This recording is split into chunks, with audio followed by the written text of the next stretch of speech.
Day morning. Another day. Let me get TikTok started. Keeping an eye on the news. Maduro and his wife are appearing at court today, this morning. Also, I'm going to keep an eye on the UN Security Council meeting, which starts at 10 a.m.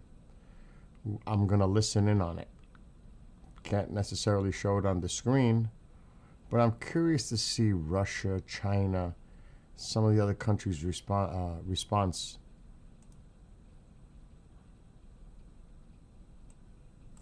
Not that the paper tiger means much, but just curious to see their response.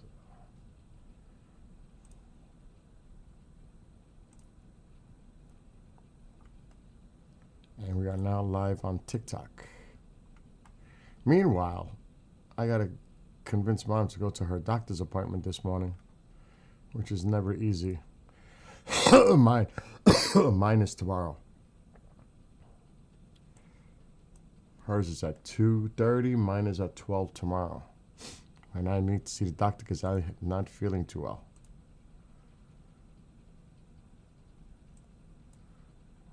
A lot of things going on, to say the least.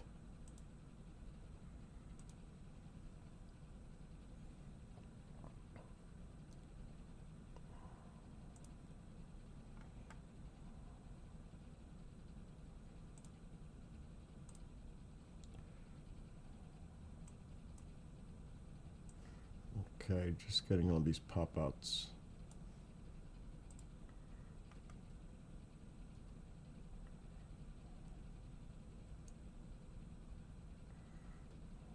It's funny, some of these influencers' titles for their stuff, it is just ridiculous.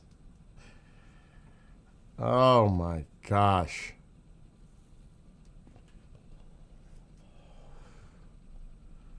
Venezuela freed. Freed of what? Minus Maduro, it's the same government. Freed of what?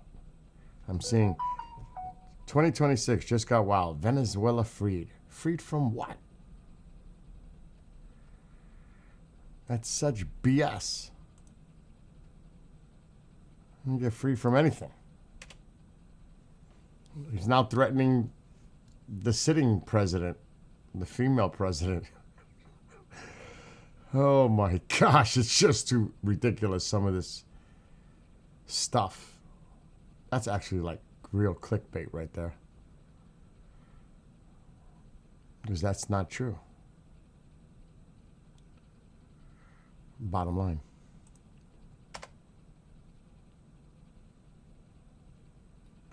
It's going to be really interesting. No, we're controlling their policy. No, we're running the country and their policy. I'm like, you people need to get your story straight here. What's going on?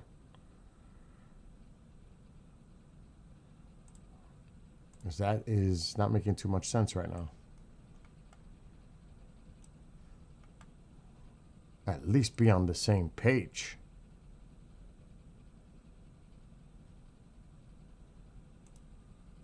And then now he's threatening Colombia. What did he say? He's sick. All this, and I'm like, I knew it. I'm not saying I'm for or against it. I'm just saying, Colombia. Where is Mexico in the narrative, though? Where is Mexico?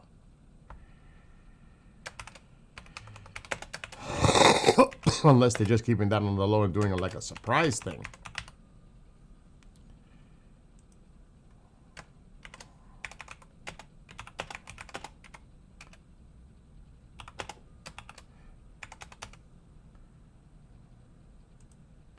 I guess we'll find out soon enough.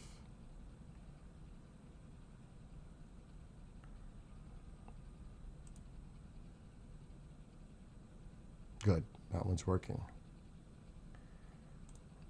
Okay.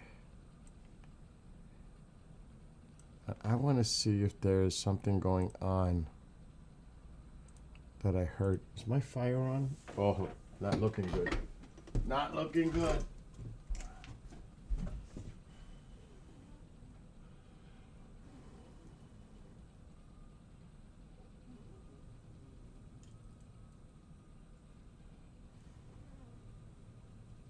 Let's get my fire going first. That would be important. Okay, let's see if that gets going. Not really.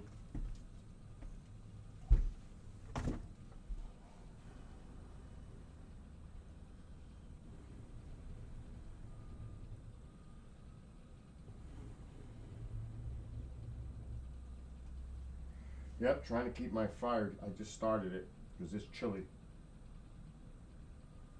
Get my fire going here in the wood stove.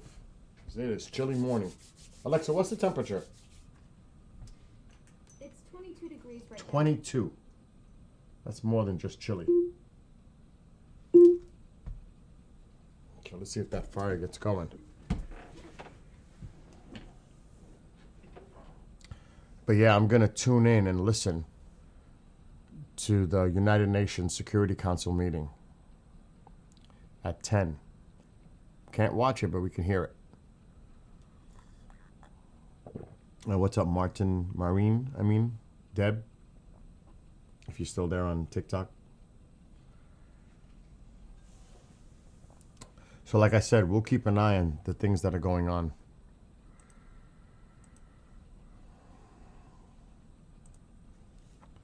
Looks like Tim Walz won't be rerunning because of the scandal going on in his state. What's up, Jake? Then I heard that we're sending troops to the UK. I don't know if that's true. There's a lot going on. I'm not sure what the heck is going on. Which is something I'm going to have to look into.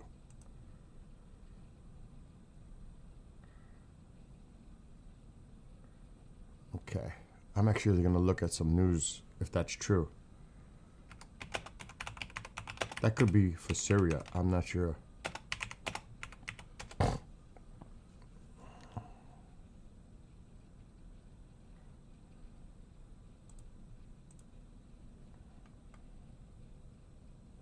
Oh, wow.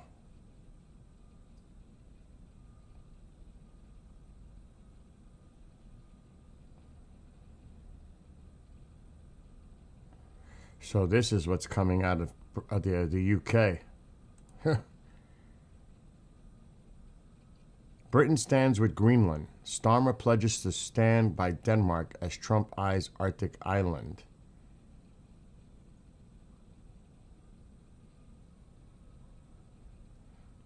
The Prime Minister of the UK told LBC's political editor Natasha Clark that the country stands with Denmark, adding that it is important we are very clear about the future of Greenland.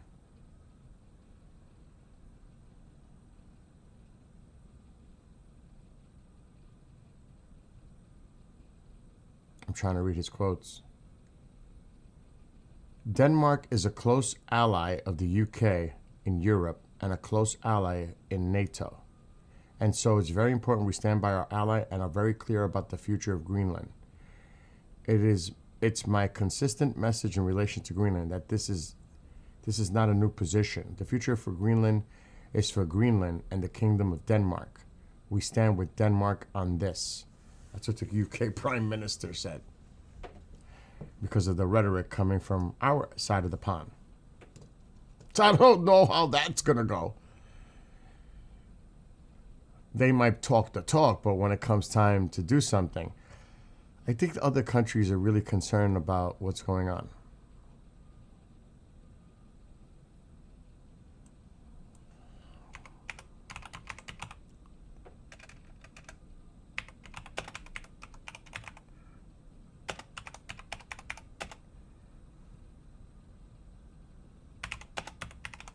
This is another thing I heard overnight. I don't know if it's true. Doing good, Jake.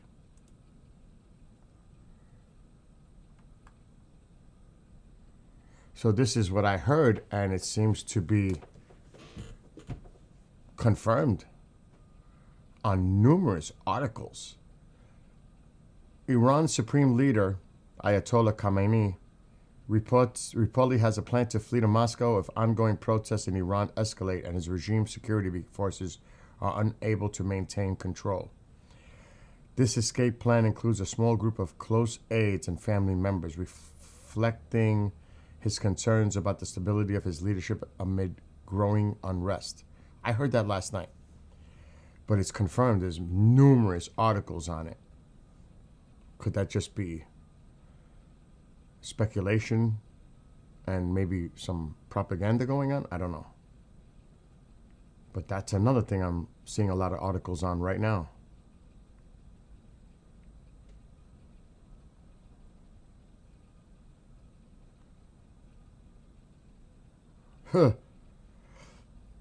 And there's a lot of different articles coming from different angles on that.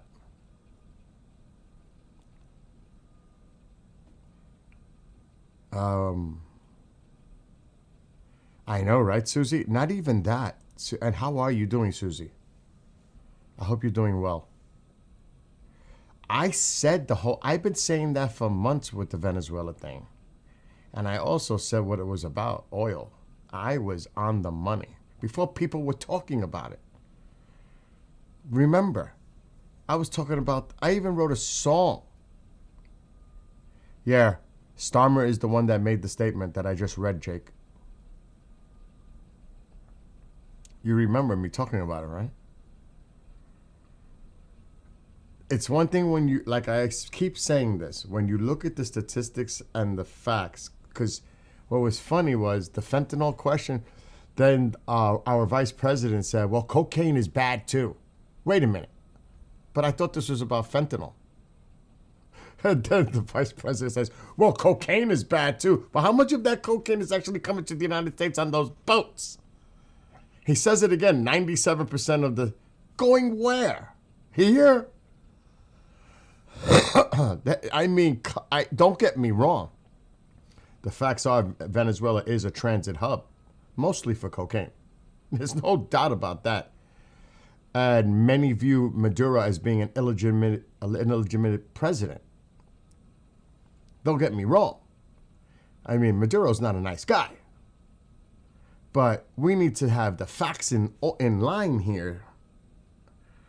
You know, and I've been saying it about the oil companies and the people that are invested in the oil companies and the rhetoric coming out. I've been saying it, and who ended up being right? Me. I called this. I've been saying it for like 2 months. This is not about that because I did the research. And I found government documents that contradicted what was coming out by the administration on the drug thing, like what flows where, what comes out of where. When you see government reports that were written this year talking about the narco state international, and it has a complete different study about what's going on by our agencies, and they're talking something totally different, something's not right there. Because it really didn't have to do with that. It had to do with the oil. And I knew that. I knew it. That's what you told your son. I basically predicted it. And you know what?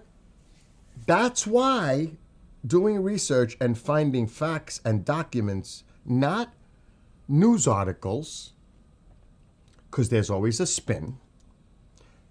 It's important to, when you say things, to put some factual basis behind it. Not speculation, not political, partisan views and opinions, because everybody does that. If I'm a Republican, I'm like, this had to be done. We got to stop these drugs from coming to the United States. Yes, I don't think anybody disagrees with that. But is that the true reason of what's going on? That's the question. I think anybody would say we don't want these drugs coming to the United States. And look at the addiction in this country. You got to remember, it's a supply and demand thing too.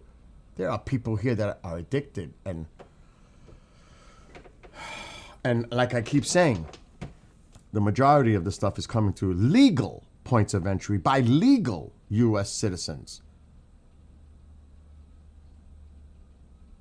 And it's Mexico.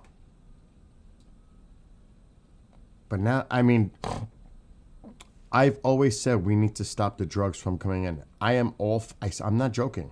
I'm all for taking out their fields, the drug depots, the supply chain. I'm all for that. I'm all for it. But do it in the right way for the right reasons. That's like saying, if I don't like you and I don't like the way you deal, this is like sets a really bad precedent. If I don't like the way you treat us or deal with us, I'm just going to remove you from power. And I'm going to attack you. I just don't like the way you're dealing with us. Where does that line drawn? Because if you don't dislike, or I want this, I don't care what you say, I'm going to take it.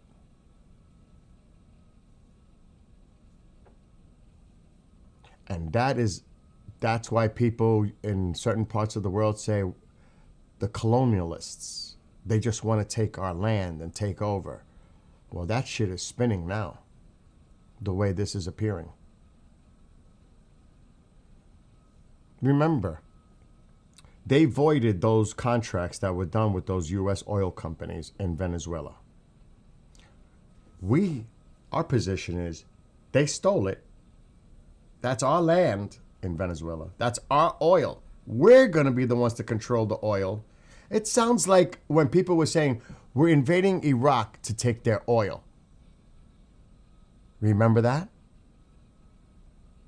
And he even said, the mistake we did in Iraq is we didn't take the oil. He even said that. So it's obviously about the oil.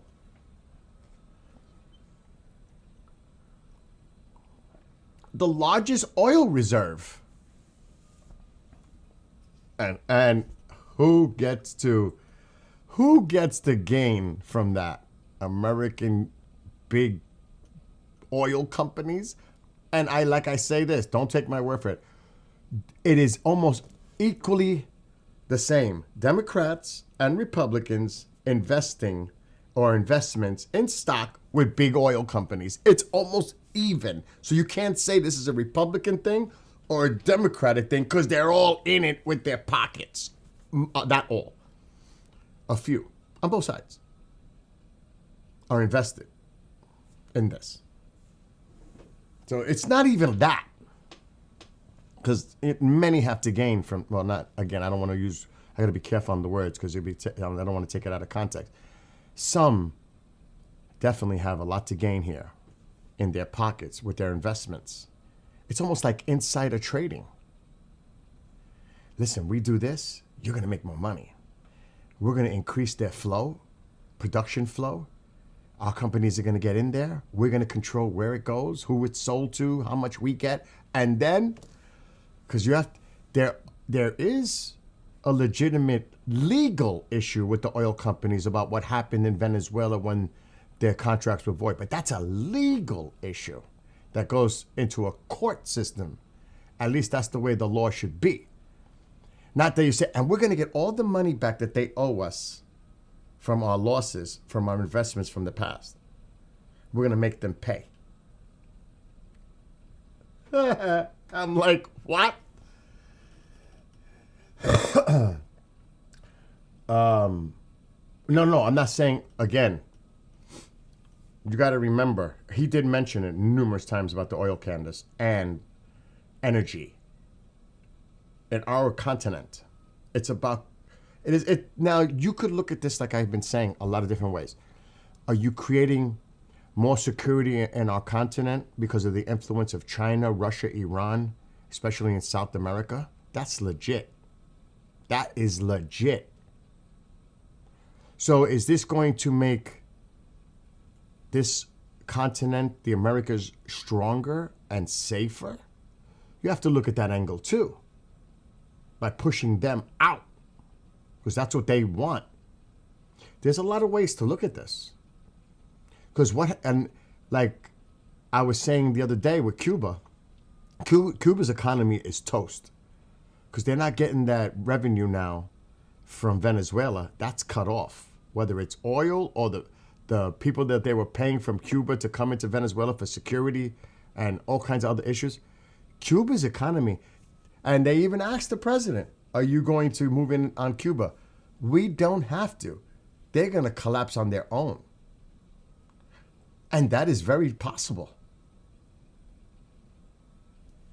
So this has a domino chain effect. Again, I look at this from multiple angles, not just one, because like I said, you could look at it from one perspective and then flip it to another perspective depending on how you view it. There's so many ways to look at this. It's not simple. Because like on one side, you could say what he's doing is securing the Americas by doing this. You know? They have a lot of minerals. And he even said that.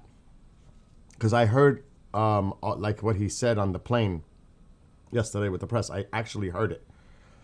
And he says, rare earth, there's no such thing as rare earth. There's plenty of rare earth. It's the processing that's difficult. He said that yesterday, yesterday evening. Oh, there's plenty of rare earth, but it's the processing that we have to develop, and we are. Pretty much, I'm paraphrasing. And yes, you're right. Gold and other resources in Venezuela, of course. And it's in our backyard. Well, you know, I don't want to say our backyard, but it's not far away, right? How fast it was when they took Maduro and got him in New York City.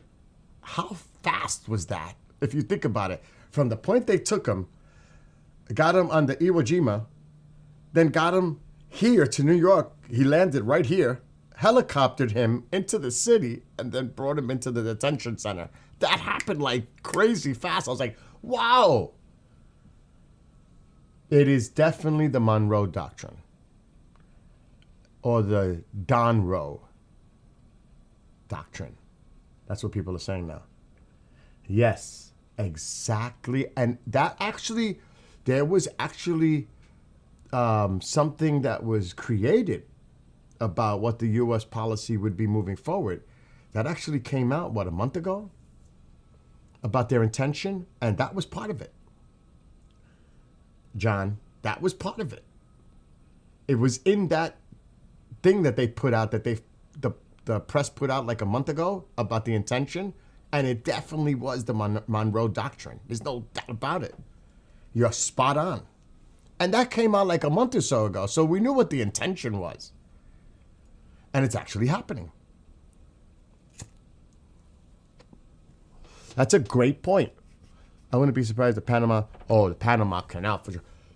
Okay, like somebody, my friend said in here, Dusty, who's a veteran, and thank him for his service. He's a great guy.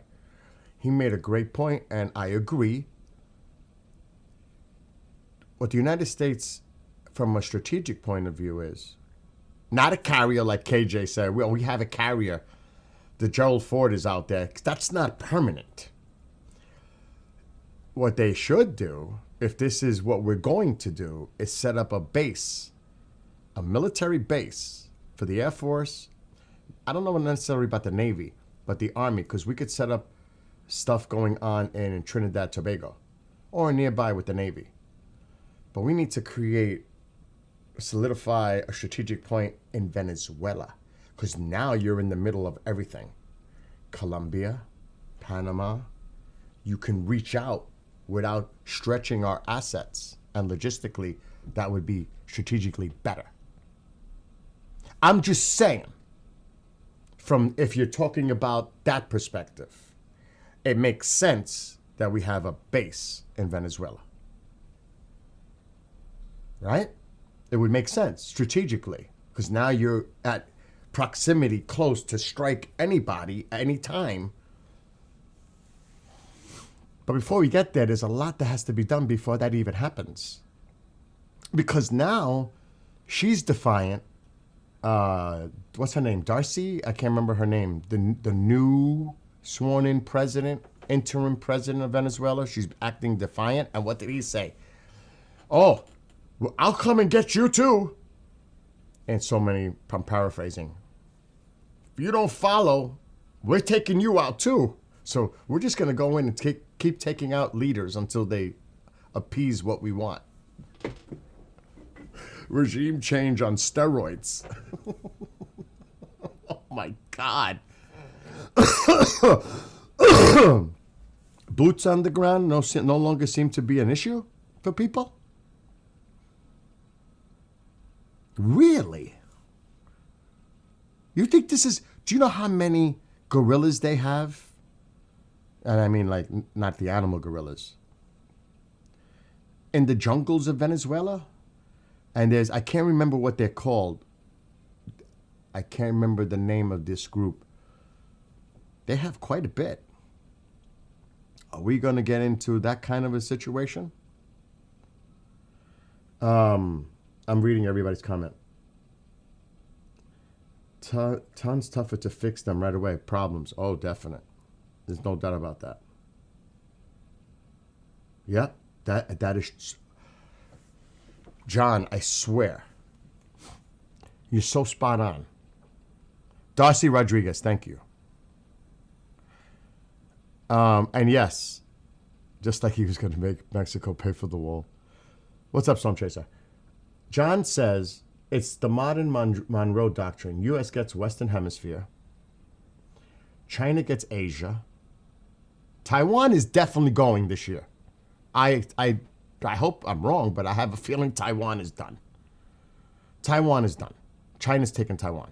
Because if we started moving on all these other places here, like he's saying, there's no reason why China doesn't start cleaning up their backyard now. I wouldn't doubt that Putin goes all out on Ukraine now and tries to get Zelensky. Like literally. Tries to get Zelensky now. Well, if the United States can do it, why can't we? They tried though. Didn't work out too well for them. This is what I mean about setting a precedent. Because now other countries are looking at what we're doing and saying, shit, they're doing it. Why can't we? Nobody's saying anything to them. Like that. Like we're going to listen in 10 minutes. I have it ready. The UN Emergency Security Council meeting. I am so curious to see what these countries say. But we all know that the UN is a paper tiger. Really.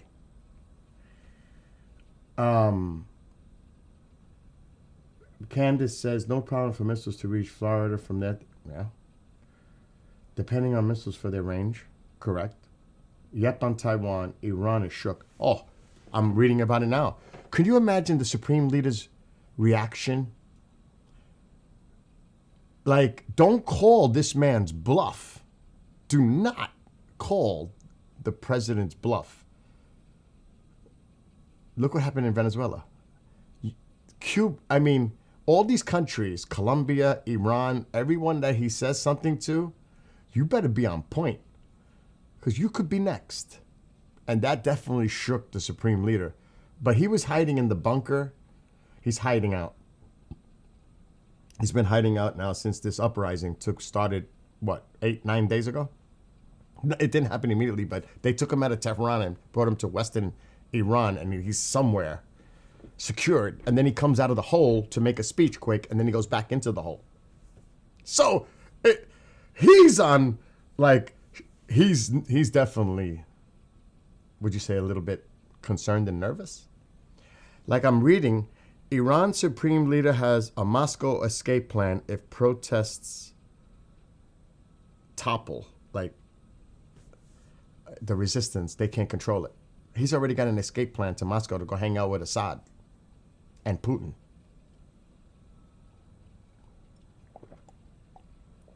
So you know that might go down. Now, do you know, and this is a fact, I'm not saying he's got to come out sometime. And yeah, Mike, it is. Do you realize the friendship and relationship that Netanyahu has with the Crown Prince, the exiled oldest son of the Shah. They're friends. They have pictures together. Israel, if you really go back to ancient times, the Jewish people had a relationship with the Persian people, going way back in time. This is the stuff we see in modern times is a little bit different, obviously, than what is historical. The Jewish people and the Persian people got along thousands of years ago. There was a relationship there. Go look it up. Go look at history. History is important. But could you imagine if in March is the Persian New Year. Could you imagine if Iran falls, the crown prince returns to take the throne as king of Iran, Persia? Can you imagine that scene in Tehran? The festivities and declaring peace with Israel, with the United States. Oh my gosh, that's gonna be cray-cray. And yes, you're always gonna have the radical Islamic extreme militia groups, I don't want to say other words, that are gonna try to undermine that or overthrow it again. You're always gonna have that risk because it exists. But my gosh, is that a game changer? Think about how it affects the proxies. Hamas, Hezbollah, the Houthis. Do you realize Saudi Arabia is making a move on Yemen? The Houthis are in deep trouble. Look what, people don't see what's going on. In Syria, yes, we're making relations and we're trying to establish relationships with the Syrian president. But, that's a big, big deal. Because the transit going from Iran through Syria to get to Lebanon to do that supply chain is cut off. The proxy supply is cut. That's the whole part of this. You still have to deal with ISIS or ISIL. But this is all happening strategically. Now, Israel is like, I said this, and I've been saying it. Israel was really literally about to do a preemptive strike on Iran to take out their rebuilding of missiles, ballistic missiles program. That's why he brought that up with the president, last week? Now Israel is like, whoa, the last thing we need to do is get involved with this. We need to just fall back and just look what happens here. We may not. Another thing, too, that people say, like, how is Israel helping us in our... Just think what Israel did in the 12-day war and took out a lot of their assets in Iran, including generals, commanding officers. They undermined Iran. Iran is so vulnerable right now. Israel actually helped the Iranian people, if you think about it. They weakened them, the IRGC, the command structure. Then they are weak right now, Iran. Yeah, they still got missiles and all this stuff. The thing that we have to worry about, would Iran do a preemptive strike on Israel to try to now have Israel retaliate so they can rally their people and take their focus about what's going over here with their protesting about inflation and the economy of Iran and their struggles without water and power and food, whatever, shortages. And now the people rally because while this is going on, Israel's they're attacking. Gotta be careful what Iran does here. They may try to force an issue so that Israel would retaliate and react, so they can try to re-sway the opinion of the Iranian people against Israel. In other words, take the shiny object and put it on this. We need to not focus now on the internal stuff that's going on in Iran. Israel's attacking us. Our sworn enemy, sworn by them. So you got to, this is delicate. Yeah, let's not forget what else Israel did during that 12-day war. So, again, Stalin predicted that the last World War would be between communist and Islamic countries because their strength came from ideology and the U.S. was only based on money. Well, isn't everything really based on money? Honestly. Look, like I said it and Susie knows. She's been, Susie knows I've been talking about. I said that Venezuela was all about oil 2 months ago. When all this boat strikes and I started doing the research, it didn't make sense. And look, it really is about the oil. Regardless of what people might think, it really is about the oil. They're so thirsty to get that oil and send our companies in and spend billions of dollars to rebuild it out of his own mouth. Get our companies back in there, start getting that flow out, and recompensate us for our losses of what they did to us, stole our land, and stole our oil. We're going to get recompensated for that. And we're going to start putting out a lot more flow, and we're going to sell to everybody. It's going to benefit the Venezuelan people. It's going to benefit us. So, and the minerals, and the resources. Like somebody brought up in chat, it's not just about the oil. And he mentioned it yesterday. I gotta go to the doctor tomorrow. There's no such thing as rare earth. There's plenty of rare earth. It's the processing that's the problem. Because somebody asked him, well, what about the minerals? Oh, yeah, that's part of it, too. Absolutely. I was in Hilton on a sub, Tomahawk,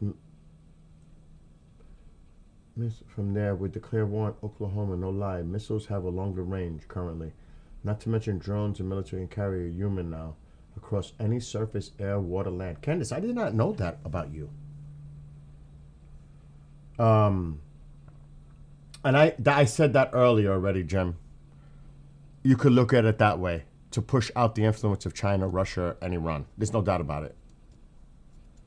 No doubt about it. In the Western Hemisphere, in the Americas. No doubt about that. That's one way to spin it. There's no doubt. We don't want their influence in our backyard. Absolutely not. That's for sure. Again, there's many ways to look at this. And it is definitely what John Osteen said. This is the Monroe Doctrine 2.0. That's exactly what it is. Did you ever read the Monroe Doctrine? I did. And if you read it, you see that's clearly what the agenda is right now, the objective. There's no doubt. It's like, whoa. So, oh my God, my fire's going out. Oh, no, it's still alive. It's not all based on money. For centuries, we told civilization was a result of agriculture and domesticating animals. Then we found Göbekli Tepe, ideology drives the train. It does. Ideology does. Because if you look at it, isn't there some sort of weaponization of religion right now being used? It's definitely used politically right now. No? Christians under attack? Nigeria? Of course it is. That's part of it too, John, for sure. No doubt. It is definitely an ideological war too. No doubt.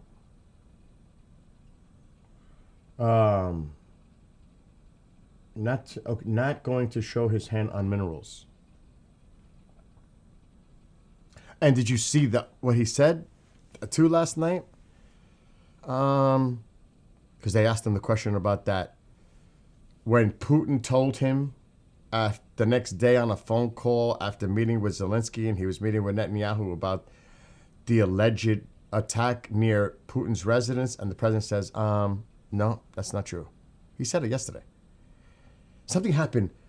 in the distance. But no, it's not true.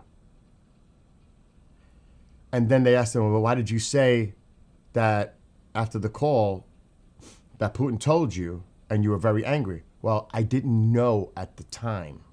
That's what he said. He said this last night. That's why I said when that happened, what you need to say is, well, I will have to see if that's an actual credible account. We'll look into the details, and in a future briefing, we'll discuss that. But right now, I don't have all the facts and data and intelligence on that to verify that that actually occurred. That's what you say. Because you just don't go based on a phone call with Putin, and Putin tells you this, and you're going to say, oh, that I'm very, very angry at if that's the case. And then somebody, I mean, give me a break. Handle the question better, tactfully. Well, I just got off the phone with Putin. He told me this, but I just found out. I'm going to have to look into it. Alexa, stop. Alexa, stop. I'm going to... Alexa, stop. I'm going to have to talk to my administration officials, security, whatever, intelligence. So I cannot confirm or deny what he's saying. He just told me. That's the right way to do it. Something like that. Not the way he does it. Yeah, his tact is terrible. Terrible. He just, you know what it is? He's very impulsive. It's 24 degrees Alexa, stop. in Newburgh. Today's high will be Alexa, stop. With a... And yes, there's no doubt that every American should be proud of our armed forces. Regardless if you're for or against it, they need our support. They are doing what they're being told to do by the commander-in-chief. And they performed flawlessly. And thank God no one was unalived, because I'm on TikTok. Minor damage to our craft and minor injuries. What I saw is that those that were injured are in stable and good condition. That's what I read. So thank God for that. They're doing their duty for us, for our country. Whether you agree or disagree with it, they're doing their duty as ordered. And it was incredible. Incredible. Well done. Well done. Yeah. You see, you hear her? You hear it? Okay, so now I got to keep an eye. I want to see if it's happening. They're getting ready to meet the Emergency Security Council. We're going to tune into this to see, because this is an Emergency Security Council meeting over Venezuela. United States, Bahrain, China, Colombia's there. Can you only imagine what's going to be said here? UK, I'm looking around the table. I am sure that we might be able to actually show this because this is a UN feed.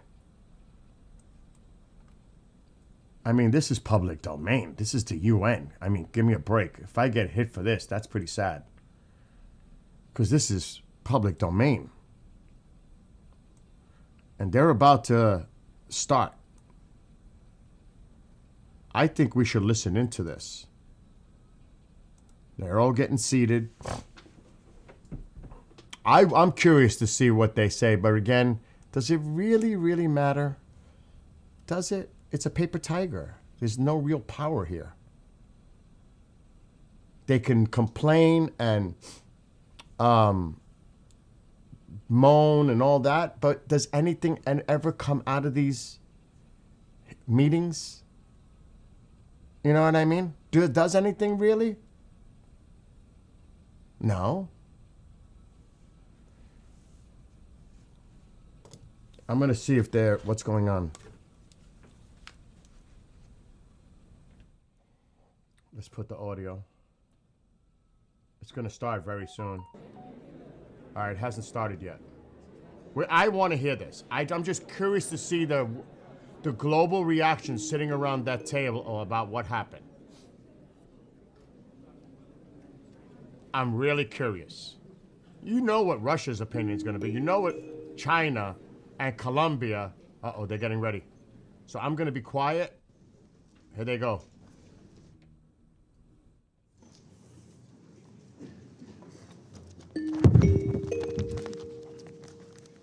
Sounds like something in school when you hear it over the PA. Ding, ding, ding. The morning announcement. Oh my gosh. Good morning, everybody. The 10,085th meeting of the Security Council is called to an order.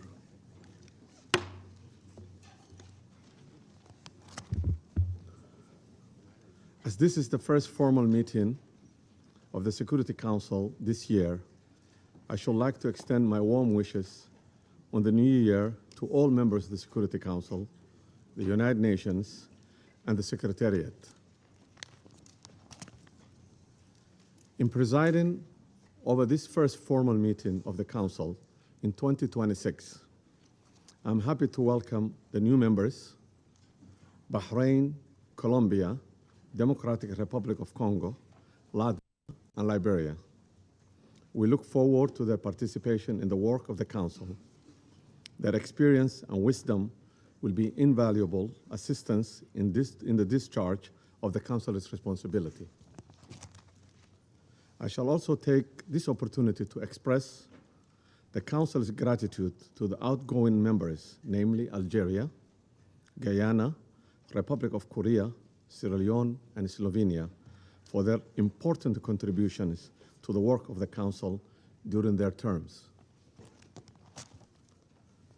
I shall also like to take this opportunity to pay tribute on behalf of the Council to His Excellency, Mr. Samuel Zobogar, a permanent representative of Slovenia, for his service as the President of the Council for the month of December. I'm sure I speak for all members of the Council in expressing deep appreciation to Ambassador Zobogar and his team for this great diplomatic skill with which they conducted the Council's business last month. The provisional agenda of this meeting is the threat to international peace and security. The agenda is adopted. In accordance with Rule 37 of the Council's Provisional Rules of Procedure, I invite the representatives of Argentina, Brazil, Chile, Cuba, Eritrea, Islamic Republic of Iran, Mexico, Nicaragua, Paraguay, South Africa, Spain, Trinidad and Tobago, Uganda, and the Bolivarian Republic of Venezuela. Do any of those names participate surprise in this you, of meeting. those countries? It's so decided. In accordance with Rule 39 of the Council's Provisional Rules of the Procedure, I invite the following briefers to participate in this meeting. Ms. Rosemary DiCarlo, the Undersecretary General for the Political and Peace-Building Affairs. Mr. Jeffrey Sachs, President of UN Sustainable Development Solutions Network and Director of Center for Sustainable Development at Columbia University, and Ms. Mercedes de Freitas, Founder and Executive Director of Transparencia Venezuela. It's so decided. Security Council will now begin its consideration for item 2 of the agenda. I now give the floor to Ms. Rosemary DiCarlo. Thank you, Mr. President. Today, I'm going to deliver a statement from Secretary General Antonio Guterres, who is not able to be here this morning. Mr. President, members of the Security Council, we meet at a grave time following the 3 January United States military action in the Bolivarian Republic of Venezuela. The broad outlines of the events of Saturday have been widely reported. Early that day, U.S. forces were active across Caracas and in the northern states of Miranda, Aragua, and La Guaira. The extent of casualties resulting from these actions remains undetermined. In a statement on social media on Saturday, President Donald Trump announced the conduct of a, I quote, large-scale strike against Venezuela and its leader, President Nicolas Maduro, end quote. During a press conference on Saturday, President Trump stated, "We are," and I quote again, "we are going to run the country until such time that we can do a safe, proper, and judicious transition," end quote. The government of Venezuela has characterized the United States' action as a military aggression carried out in civilian and military areas and as a flagrant violation of the Charter, posing a threat to international and regional peace and security. As we speak, President Maduro is being held in New York, accused by U.S. authorities, along with his wife, Celia Flores, of serious criminal offenses. What is less certain is the immediate future of Venezuela. I am deeply concerned about the possible intensification of the instability in the country, the potential impact on the region, and the precedent it may set for how relations between and among states are conducted. Mr. President, the situation in Venezuela has been a matter of regional and international concern for many years now. Attention on the country only grew following the contested presidential elections in July 2024. The panel of electoral experts I appointed at the Venezuelan government's request to accompany the elections highlighted serious issues. We have consistently called for the full transparency and the complete publication of the results of the elections. As reported to the Council on 23 December, the Office of the High Commissioner for Human Rights has cataloged serious violations. On 3 January, Venezuelan interim President Delcy Rodriguez invoked an emergency decree throughout the national territory, extending additional security powers to the government. Mr. President, the latest developments follow a period of heightened tensions beginning in mid-August, as discussed in this Council on 2 previous occasions. I have consistently stressed the imperative of full respect by all for international law, including the Charter of the United Nations, which provides the foundation for the maintenance of international peace and security. I remain deeply concerned that rules of international law have not been respected with regard to the 3 January military action. The Charter enshrines the prohibition of the threat or use of force against the territorial integrity or political independence of any state. The maintenance of international peace and security depends on the continued commitment of all member states to adhere to all the provisions of the Charter. Mr. President, Venezuela has experienced decades of internal instability and social and economic turmoil. Democracy has been undermined. Millions of its people have fled the country. The situation is critical, but it is still possible to prevent a wider and more destructive conflagration. I call on all Venezuelan actors to engage in an inclusive, democratic dialogue in which all sectors of society can determine their future. This entails the full respect of human rights, the rule of law, and the sovereign will of the Venezuelan people. I also urge Venezuela's neighbors and the international community more broadly to act in a spirit of solidarity and in adherence to the principles, laws, and rules erected to promote peaceful coexistence.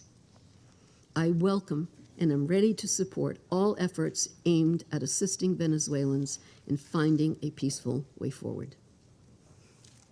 Mr. President, Excellencies, in situations as confused as complex as the one we now face, it is important to stick to principles. Respect for the UN Charter and all other applicable legal frameworks to safeguard peace and security. Respect for the principles of sovereignty, political independence, and territorial integrity of states. The prohibition of the threat or use of force. The power of the law must prevail. International law contains tools to address issues such as illicit traffic in narcotics, disputes about resources, and human rights concerns. This is the route we need to take. Thank you, Mr. President. I thank Ms. DiCarlo for her briefings. I now give the floor to Mr. Jeffrey Sachs. Mr. President, distinguished members of the Security Council, the issue before the Council today is not the character of the government of Venezuela. The issue is whether any member state, by force, coercion, or economic strangulation, has the right to determine Venezuela's political future or to exercise control over its affairs. This question goes directly to Article 2, Section 4 of the United Nations Charter, which prohibits the threat or use of force against the territorial integrity or political independence of any state. The Council must decide whether that prohibition is to be upheld or abandoned. Abandoning it would carry consequences of the gravest kind. Let me offer some background. Since 1947, the United States foreign policy has repeatedly employed force, covert action, and political manipulation to bring about regime change in other countries. This is a matter of carefully documented historical record. In her book, Covert Regime Change, political scientist Lindsay O'Rourke documents 70 attempted U.S. regime change operations between 1947 and 1989 alone. These practices did not end with the Cold War. Since 1989, major United States regime change operations undertaken without authorization by the Security Council have included, among the most consequential, Iraq 2003, Libya 2011, Syria beginning in 2011, Honduras 2009, Ukraine 2014, and Venezuela from 2002 onward. The methods employed are well established and well documented. They include open warfare, covert intelligence operations, instigation of unrest, support for armed groups, manipulation of mass and social media, bribery of military and civilian officials, targeted assassinations, false flag operations, and economic warfare. These measures are illegal under the UN Charter, and they typically result in ongoing Can we violence, see the evidence of lethal that? conflict, political instability, and deep suffering of the civilian population. The recent U.S. record with respect to Venezuela is also clear. In April 2002, the U.S. knew of and approved an attempted coup against the government. In the 2010s, the United States funded civil society groups actively engaged in anti-government protests. When the government cracked down on the protests, the U.S. followed with a series of sanctions. In 2015, President Barack Obama declared Venezuela to be, and I quote, an unusual and extraordinary threat to the national security and foreign policy of the United States. In 2017, at a dinner with Latin American leaders on the margin of the UN General Assembly, President Trump openly discussed the option of the U.S. invading Venezuela to overthrow the government. During 2017 to 2020, the United States imposed sweeping sanctions on the state oil company PDVSA. Oil production fell by 75% from 2016 to 2020, and the real GDP per capita declined by 62%. The UN General Assembly has repeatedly voted overwhelmingly against such unilateral coercive measures. Under international law, only the Security Council has the authority to impose such measures. On the 23rd of January 2019, the United States unilaterally recognized Mr. Juan Guaido as interim president, and a few days later froze approximately $7 billion of Venezuelan sovereign assets held abroad and gave the designated authority over certain of these assets. These actions form part of a continuous U.S. regime change effort spanning more than 2 decades. In the past year, the United States has carried out bombing operations in 7 countries, none of which were authorized by the UN Security Council, and none of which were undertaken in lawful self-defense under the Charter. The targeted countries include Iran, Iraq, Nigeria, Somalia, Syria, Yemen, and now Venezuela. In the past month, President Trump has issued direct threats against 6 UN member states, including Colombia, Denmark, Iran, Mexico, Nigeria, and of course, Venezuela. Members of the Council are not called upon to judge Nicolas Maduro. They are not called upon to assess whether the recent US attack and ongoing naval quarantine results in freedom or in subjugation. Members of the Council are called upon to defend international law, and specifically the UN Charter. The realist school of international relations, articulated most brilliantly by John Mearsheimer, accurately describes the condition of international anarchy as the tragedy of great power politics. Realism is therefore a description, not a solution for peace. Its own conclusion is that anarchy leads to tragedy. In the aftermath of World War I, the League of Nations was created to end the tragedy through the application of international law. Yet the world's leading nations failed to defend international law in the 1930s, leading to renewed global war. The United Nations emerged from that catastrophe as humanity's second great effort to place international law above international anarchy. In the words of the Charter, the UN was created, quote, to save succeeding generations from the scourge of war, which twice in our lifetime has brought untold sorrow to mankind. Given that we are in the nuclear age, failure cannot be repeated. Humanity would perish. There would be no third chance. To fulfill its responsibilities under the Charter, the Security Council should immediately affirm the following actions. The United States shall immediately cease and desist from all explicit and implicit threats or use of force against Venezuela. I just want to say, The United international States shall law is one terminate thing. its You naval cannot tell quarantine another country and all about their related national coercive security military measures undertaken assessment in and the risk. absence of authorization by the UN I'm not with Security that. Council. If the United States feels The United threatened States shall in any immediately way, withdraw that's its our military national forces security, from within not and UN along the international perimeter law. of That's just my Venezuela, opinion. including intelligence, naval, air, and other forward deployed assets. You can't tell another positioned country for that. coercive purposes.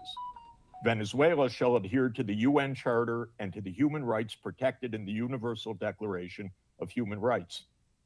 The Secretary General, I recommend, should immediately appoint a special envoy mandated to engage relevant Venezuelan and international stakeholders and to report back to the Security Council within 14 days with recommendations consistent with the Charter, and the Security Council should remain urgently seized of this matter. All member states should refrain from unilateral threats, coercive measures, or armed actions undertaken outside the authority of the UN Security Council. In closing, Mr. President and distinguished members of the Council, peace and the survival of humanity depend on whether the United Nations Charter remains a living instrument of international law or is allowed to wither into irrelevance. That is the choice before this Council today. Thank you very much. I thank Mr. Sachs for his briefings. I now give the floor to Ms. Mercedes de Freitas.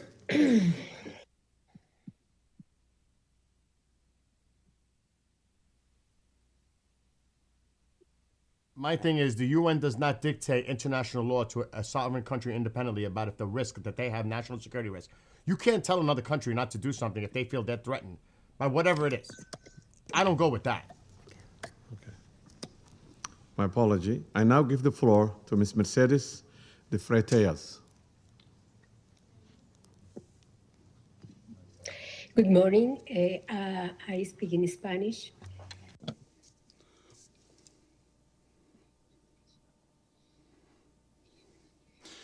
Good morning, ambassadors, representatives of states and governments. Thank you very much for giving me this opportunity to speak.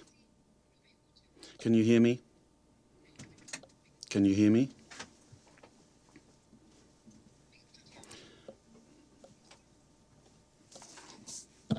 Good morning. I speak in Spanish. Buenos días, señor. Good morning, ambassadors, representatives of heads of state and government. Thank you to enable me to tell you something about Transparency Venezuela, the work that we have been doing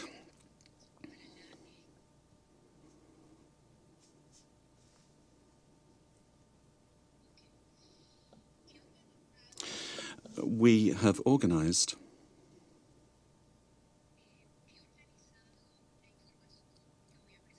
I've organized some information I'm going to put forward to you in 5 points.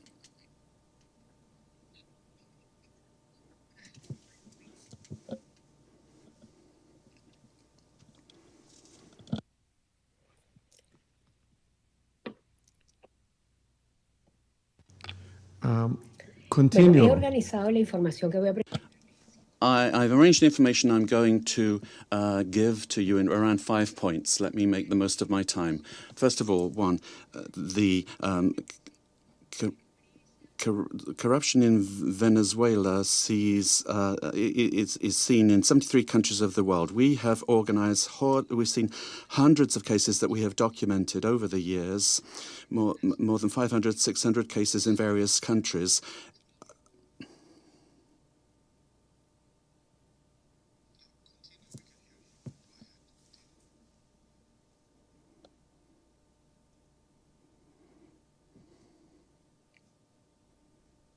Oh, this is messy, right? Can you hear us? This is seriously messy. solo en los sistemas de justicia. We looked at the justice systems of 30 countries, and 172 cases were dealt with for corruption, and more than $72 trillion were involved. $1 million were involved. This was public Venezuelan money. Nicolas Maduro and his family.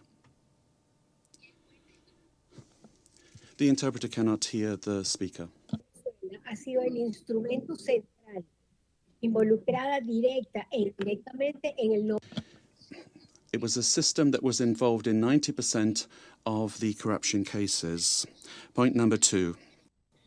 The national criminal organizations. The interpreter cannot hear the speech to provide sufficient interpretation. I apologize. Soportar, impulsar, proteger y dirigir las operaciones ilícitas. I think the UN needs a producer. Oh my gosh. Ms. Freitas. Ms. Freitas. Ms. $8,000 Freitas. millones de dólares. Can you hear Según us? nuestra estimación. Ms. Freitas? De la producción de oro, ¿sí? Can you hear us?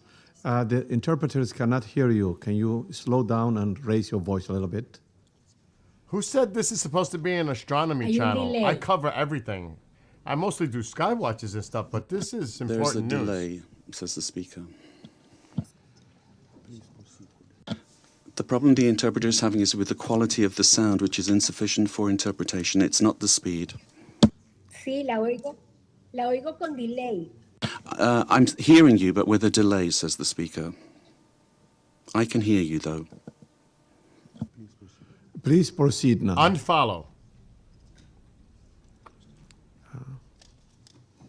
Ok, perfecto. Very well.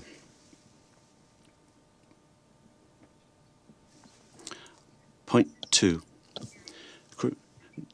National and international criminal organizations have a symbiotic relationship with the regime of Nicolas Maduro, sharing capacity, using the state structures to facilitate their work and to protect illicit operations in gold, for example, drugs, extortion, and human trafficking.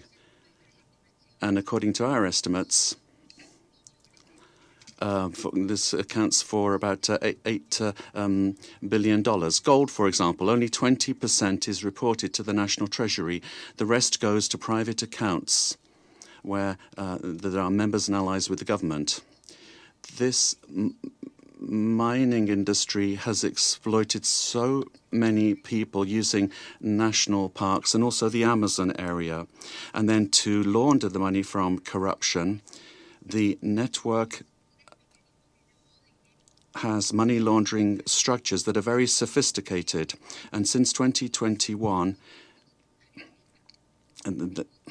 they've been involved in this work. 3, great corruption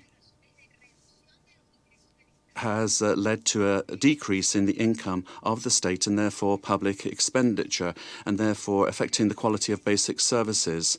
The current economy is in crisis. There's no money either to service the debt.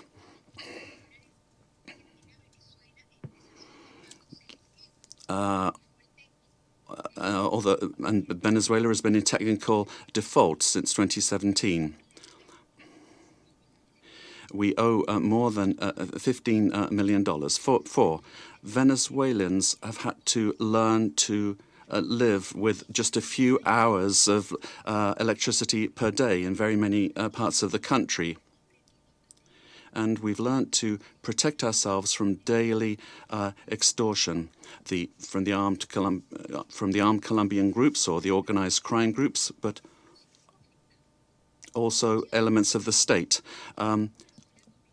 So many families only have one meal per day below the calories that they need, affecting their nutrition, which is getting worse day by day. Humanitarian programs are not sufficient.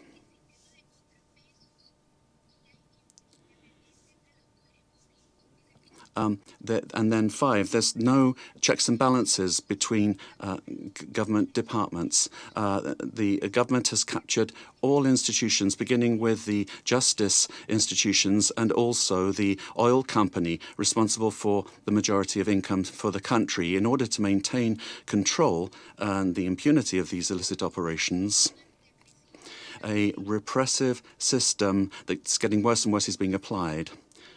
And to date, there are more than 1,000 political prisoners. At the end of the year,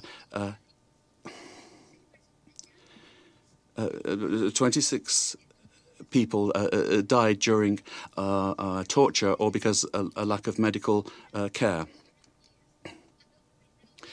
United Nations has documented many of these cases. We need a transparent state that is accountable, that will guarantee the rule of law and human rights, that will protect public goods for everyone without privilege, a system that's autonomous and independent. We need investment in building capacity that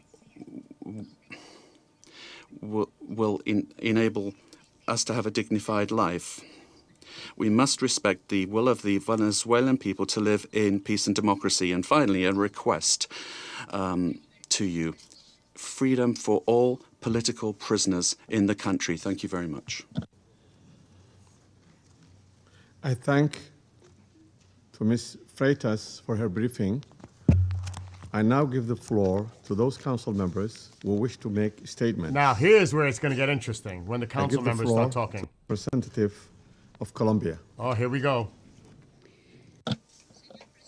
Mr. President, Colombia would like to thank Somalia in your quality as President of the Security Council for having quickly responded to our request to convene this emergency meeting, as well as thanking China and Russia for their support for holding of this meeting. And we wish you, Mr. President,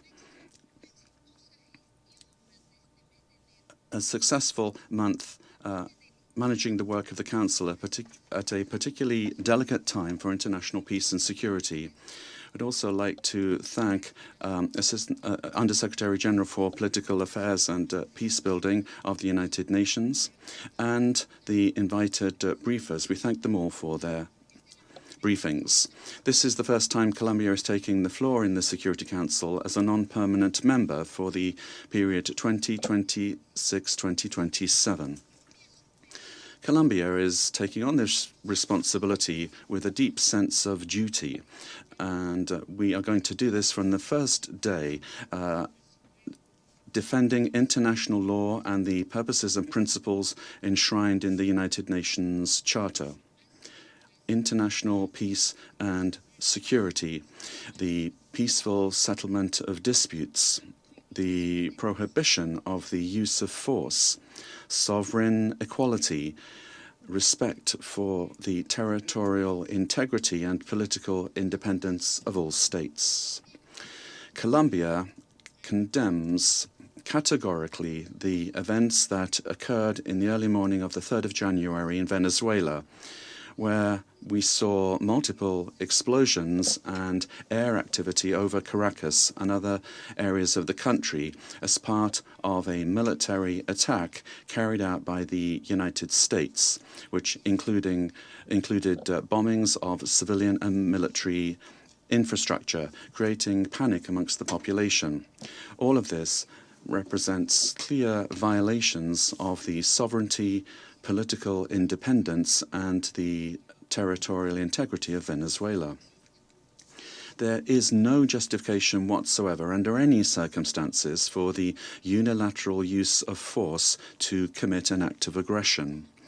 Such actions constitute a serious violation of international law and the United Nations Charter, including the prohibition on the use or the threat of the use of force, the principle of the respect for sovereignty and the full authority of states over their territory, including their natural resources, the territorial integrity of states, and the principles of collective defense, particularly when they directly endanger the population and civilian assets. Defending these principles is not an option. Indeed, it's a common obligation that we have in order to preserve international peace and security. We need to remember that the provisions of the Charter allow for the use of force only under exceptional circumstances, in legitimate defense in the face of an armed attack, or when there is an express authorization by this Council in accordance with Chapter 7. And even in those cases, this does not amount to assuming political control of another state. In this regard, we reject any unilateral military action, any act that could worsen the situation or endanger the civilian population, and we would call for a de-escalation and non-resort to the use of force, which endangers people finding themselves in this delicate situation. They must be the absolute priority. We have learned from our experience that the civilian population is always the one that pays the highest price in armed conflict. Yeah, your Mr. cocoa President, is your resource. Latin America or and your the Caribbean cocaine. have proclaimed themselves to be a zone of peace, and this collective commitment and will of our region must be respected. Unilateral action that is contrary to international law endangers regional stability, increases insecurity, and worsens the already complex conditions being faced by the civilian population, with devastating effects that will transcend the sovereign borders of Venezuela to have a direct impact on countries of the region, such as Colombia. In order to act preventively, Colombia has engaged in measures to protect the civilian population and preserve the stability of the border, addressing the possible needs of the population, particularly the migrant population, in coordination with local authorities. Colombia has been and will continue to be show solidarity in receiving the Venezuelan people who, given the uncertainty created by these attacks, this may lead to a massive outflow of migration, which will require significant efforts in terms of resources and capacities to provide the necessary support and assistance to those areas affected by taking in the migrants. Mr. President, these actions that we have seen remind us of the worst interference in our area in the past, in our zone of peace. And it calls to mind the commitment that we have as states to resolve our differences peacefully through dialogue and negotiation or other forms of peaceful settlement, in full accordance with international law and with its instruments to which we have subscribed at the hemispheric and regional levels, such as the Charter of the Organization of American States. It's also important to understand the dimension of this situation for international peace and security beyond our region, particularly when a permanent member of the Security Council takes the decision to use force and assume control unilaterally of another sovereign state, with the aim, amongst other things, of taking its natural and strategic resources. This is very worrisome for the international community, the international order that was established after the Second World War, and flagrantly violates international law and is in clear contradiction with the United Nations Charter and the very goal for which this council was created. If a country, and particularly a country that is a permanent member of this council, disregards international law that we designed in San Francisco, what then is the role of this council, and where are the foundations for international peace and security? We are accepting that the law and the interests of the strongest prevail over multilateralism and over agreements that we have forged with dialogue and diplomacy in this very chamber.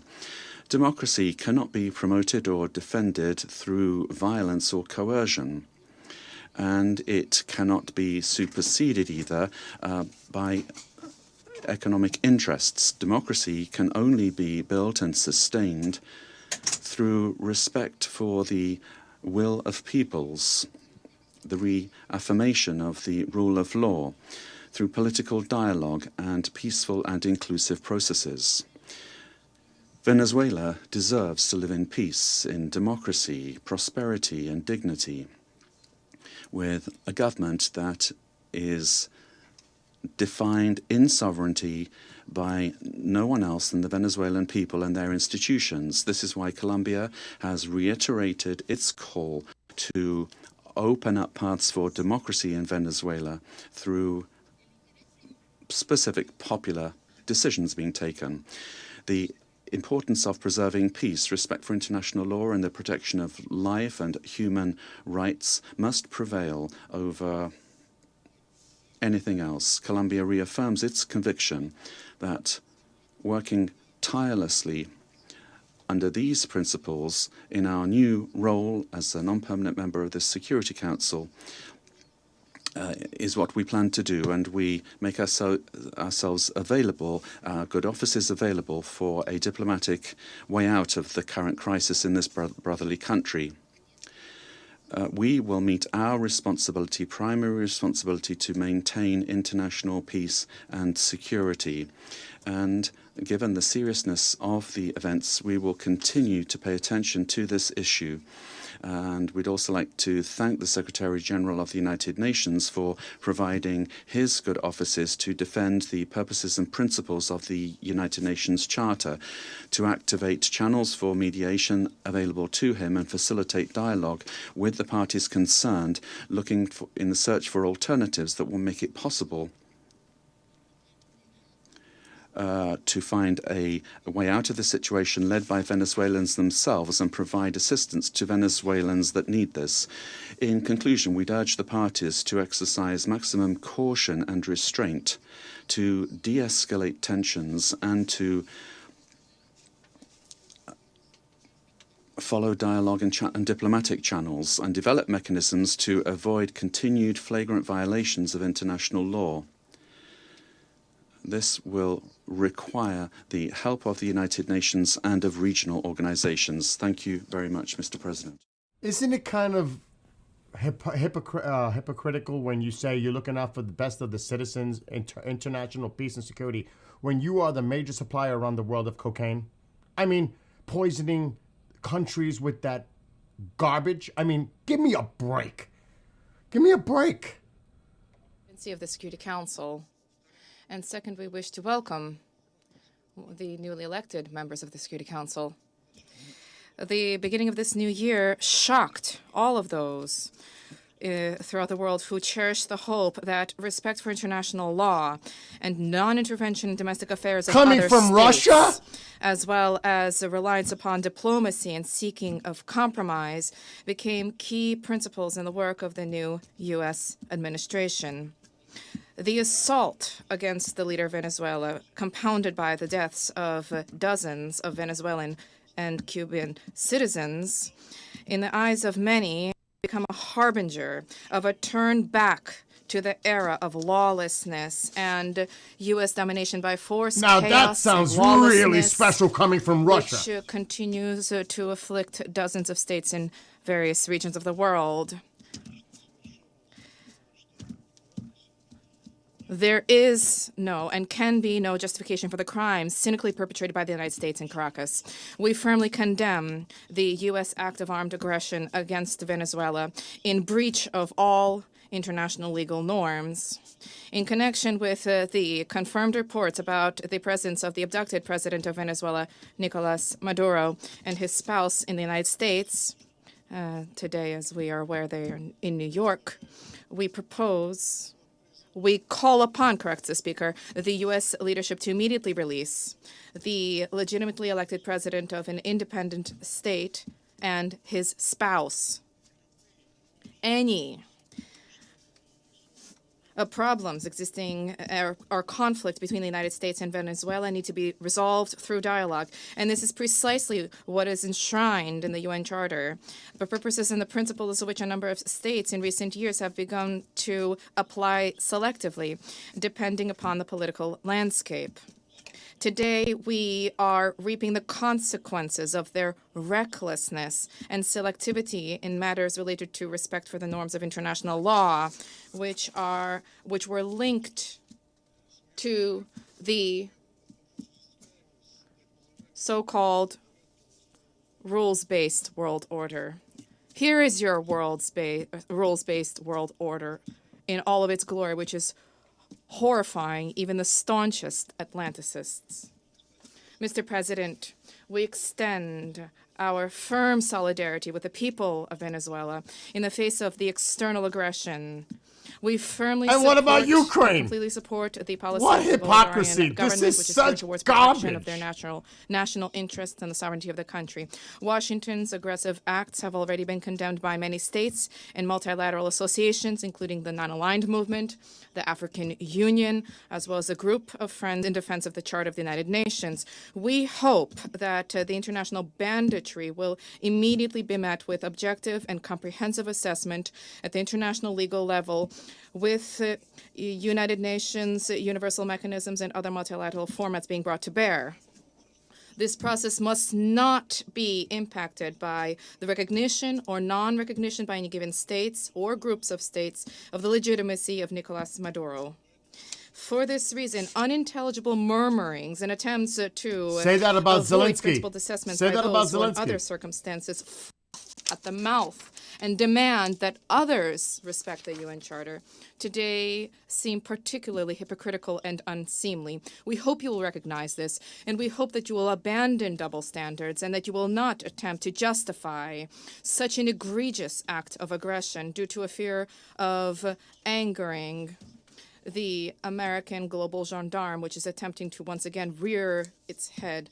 We are particularly appalled by the unparalleled cynicism with which Washington did not even attempt to conceal the true aims of its criminal operation, namely the establishment of unbridled control over Venezuela's natural resources and the assertion of their hegemonical ambitions in Latin America.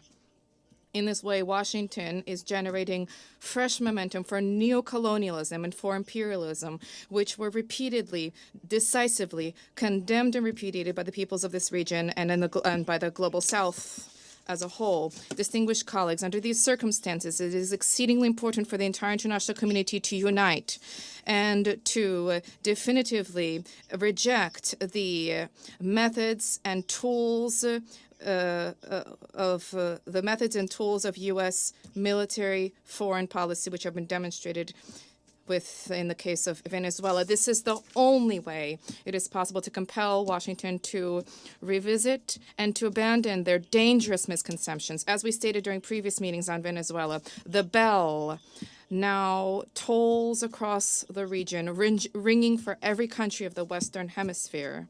The bell is ringing for all UN member states and for the future of the organization itself. Failing to hear this call today is tantamount to projecting cowardice and a lack of principle, essentially blessing ongoing encroachments of international law and rejecting civilized international conduct as a whole.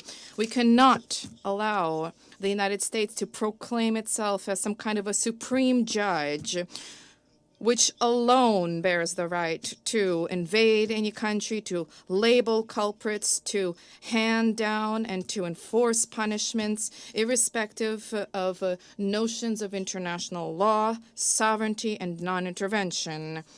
Is this the world we sought to attain as we marked the 80th anniversary of the adoption of the Charter of the United Nations, when we all signed on to the relevant Security Council presidential statement? Is this the aim of United Nations reform, which we all advocate?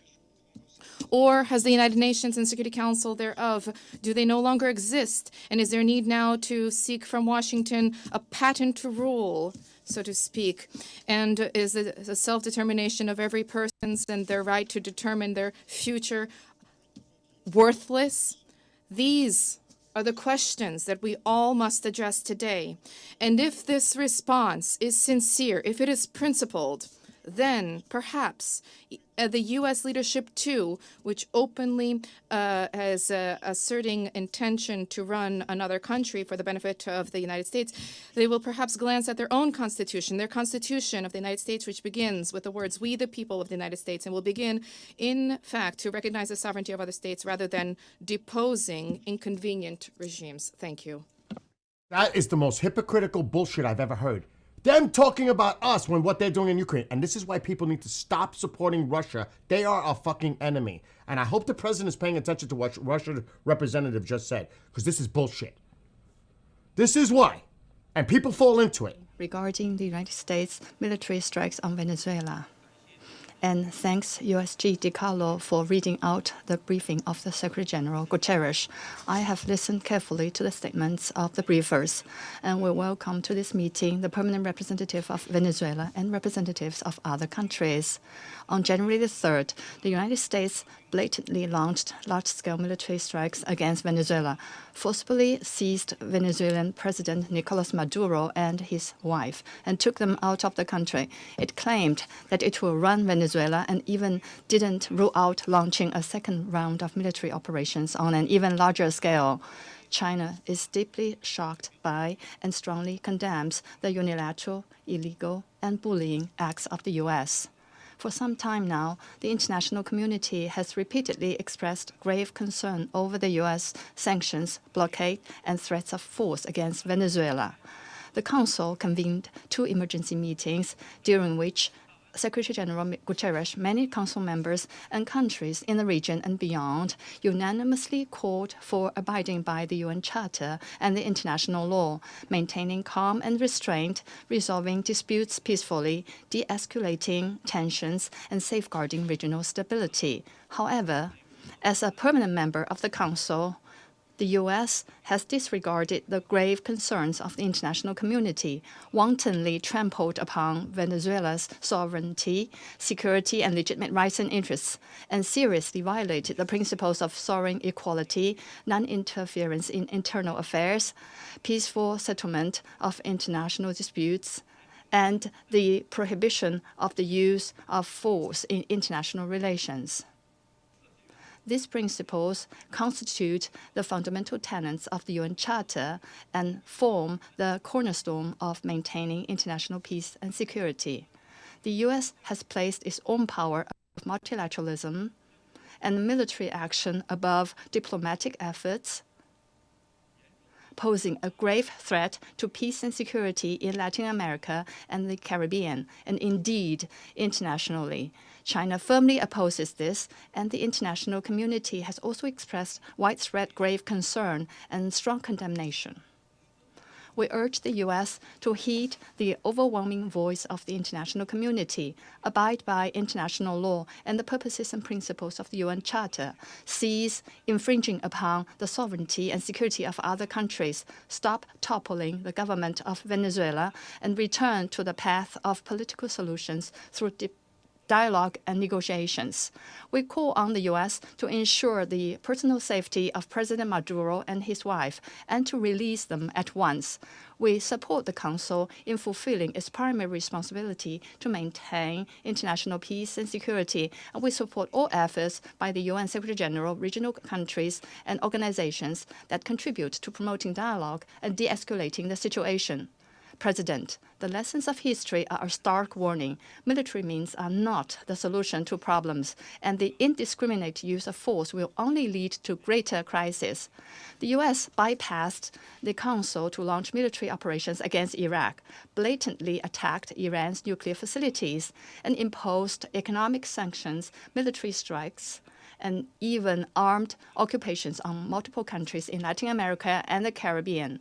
These actions have caused persistent conflict, instability, and immense suffering for the ordinary people. Did these actions bring peace and stability? Did they bring development and prosperity? The international community sees this clearly. Venezuela is an independent sovereign state with every right to defend its sovereignty and national dignity. Countries in Latin America and the Caribbean are important forces in maintaining world peace and stability and promoting global development and prosperity, and they have every right to independently choose their development paths and partners. No country can act as the world's police, nor can any state presume to be the international judge. China firmly supports the government and people of Venezuela in safeguarding their sovereignty, security, and legitimate rights and interests. We firmly support the regional countries in upholding the status of Latin America and the Caribbean as a zone of peace. We demand that the United States change its course, cease its bullying and coercive practices, and develop relations and cooperation with regional countries on the basis of mutual respect, equality, and non-interference in international affairs. China stands ready to work with the regional countries and the international community to strengthen solidarity and cooperation, uphold fairness and justice, and jointly support peace and stability in Latin America and the Caribbean. I thank you, President. I thank the representative of China for the statement, and now give the floor to the representative of Liberia. Thank you, Mr. President. I have the honor to deliver this statement on behalf of the A3 members, namely the Democratic Republic of Congo, Somalia, Have a great one, John. and my own country, Liberia. We thank the presidency for promptly convening this important meeting. We congratulate Somalia on assuming the presidency of the Security Council this month and warmly welcome all new members. The A3 appreciates USG DiCarlo's comprehensive briefing and listened carefully to the remarks offered by civil society representatives. We also welcome the representative of Venezuela and the representatives of the region to this meeting. Mr. President, the A3 aligns itself with the recent communique of the African Union on the situation in the Bolivarian Republic of Venezuela and continues to monitor developments there with deep concerns. In particular, we note reports regarding the detention of President Nicolas Maduro and his wife and incidents involving Venezuelan institutions. such developments present serious challenges not only to Venezuela's internal stability, but also underscore the imperative to safeguard the broader peace and security of the region. The A3 remains steadfast in its commitment to the fundamental principles of international law, including the full respect for the sovereignty and territorial integrity of states as enshrined in the Charter of the United Nations, in the interest of regional stability and international peace. We believe these are essential foundations for international cooperation and peaceful coexistence. Our position underscores the importance of dialogue, the peaceful settlement of disputes, and respect for constitutional and institutional frameworks. Mr. President, the complex situation in Venezuela requires a comprehensive response that is both inclusive and nationally owned. We continue to hold that a sustainable and peaceful resolution can only be found through constructive dialogue among Venezuelans themselves, with genuine respect for the aspiration and rights of the Venezuelan people, and with the constructive support of the international community. The A3 expresses its solidarity with the people of Venezuela and reiterates the African Union's commitment to peace, stability, and mutual respect among nations and regions. I'm going to just come into here for a second. It's obvious there is a narrative going on here with international outrage and disdain for what happened in Venezuela. What I'm looking for is to see what's remaining of our allies say, pro or against, or are they going to support the United States? It's going to be interesting to see what the UK saying, other of our other allies sitting around that table. That's what I'm looking for. And that's why it's important. The A3 stands ready to support all efforts within this council and in cooperation with regional partners to facilitate a peaceful, inclusive, and lasting resolution to the situation in Venezuela. I thank you. I thank the representative of Liberia for the statement. I really hope the And now president give was watching floor the to Russian representative of the United delegate say what he said. I hope the president is watching. Mr. President, thank you here we go. for chairing. And I particularly want to thank you, Mr. Freitas, for your briefing. And I'll point out that Mr. Freitas is in exile, having fled the regime. Thank you for your courage, and thank you for shedding a light on the true atrocities of the illegitimate Maduro regime. This past weekend, colleagues, the United States successfully carried out a surgical law enforcement operation facilitated by the U.S. military against two indicted fugitives of American justice, narco-terrorist Nicolas Maduro and Celia Flores. Colleagues, Nicolas Maduro is responsible for attacks on the people of the United States, for destabilizing the Western Hemisphere, and illegitimately repressing the people of Venezuela. As Secretary Rubio has said, there is no war against Venezuela or its people. We are not occupying a country. This was a law enforcement operation in furtherance of lawful indictments that have existed for decades. The United States arrested a narco trafficker who is now going to stand trial in the United States in accordance with the rule of law for the crimes he's committed against our people for 15 years. A similar action was taken in 1989 against Manuel Noriega. He was arrested, indicted, convicted in a court of law, served in prison in the United States and in Panama, and the Panamanian people, the American people, are safer for it. And undeniably, the region was more stable. This law enforcement action was directed consistent with the President of the United States' responsibility as Commander-in-Chief to protect Americans at home and abroad against a fugitive who is directly responsible for narcoterrorism that has killed hundreds of thousands of Americans and created destabilizing violence throughout our hemisphere. Nicolas Maduro and his co-defendant, Celia Flores, have been transferred here to the United States to stand trial for their crimes.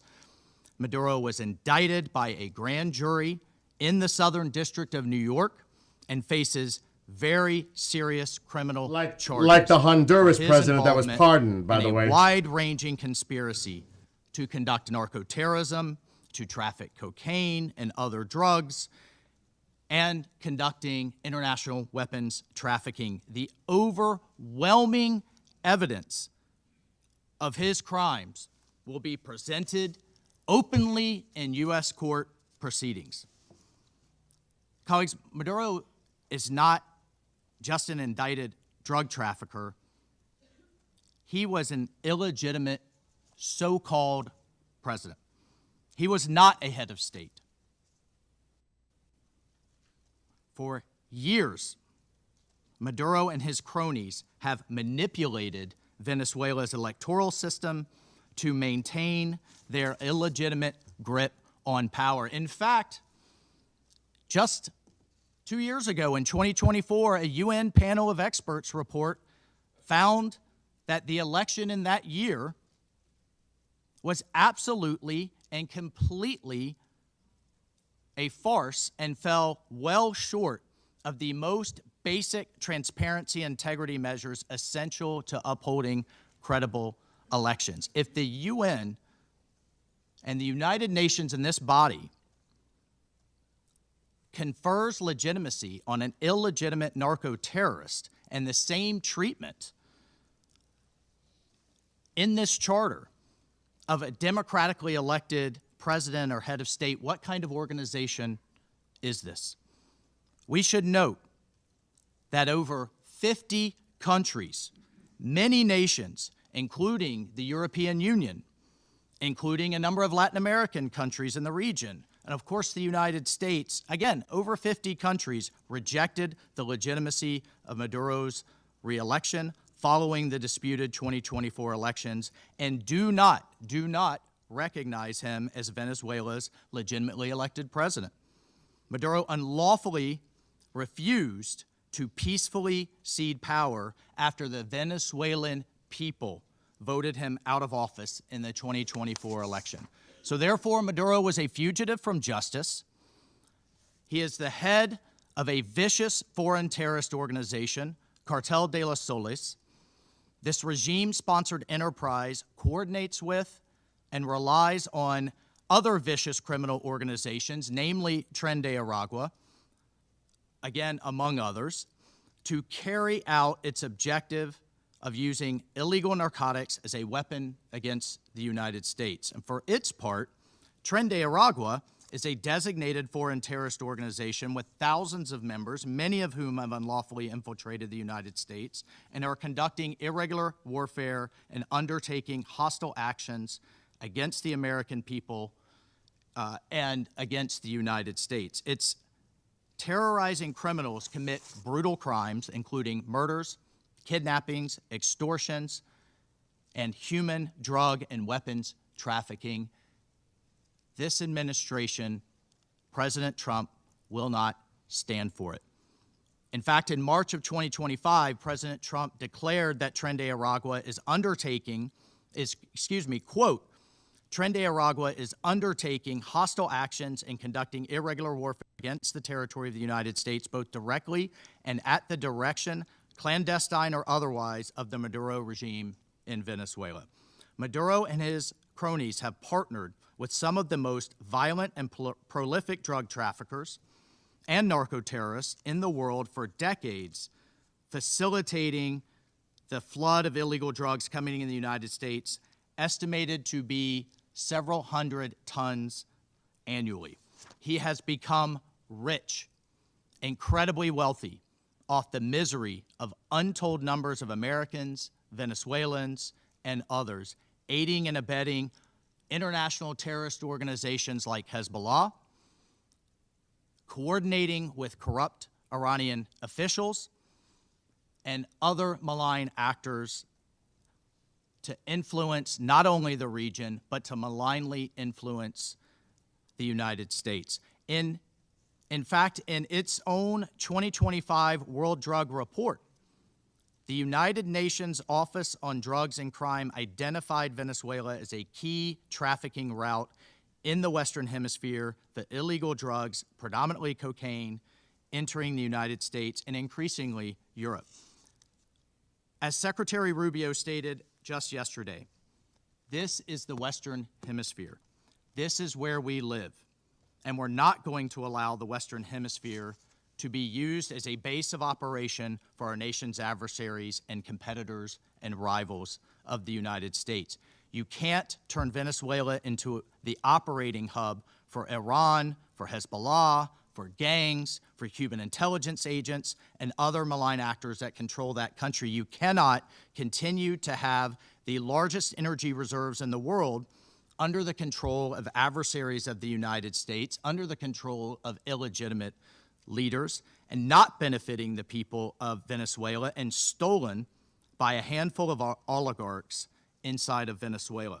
But it doesn't stop there. Numerous UN and international human rights organizations have issued reports documenting serious human rights abuses by the Maduro regime, including reports of extrajudicial killings, political prisoners, torture, and arbitrary and unlawful detentions. In fact, over 8 million Venezuelans have fled the country, destabilizing their neighbors in the region and creating the world's largest refugee crisis. Members of this council, colleagues, the United States wants a better future for Venezuela.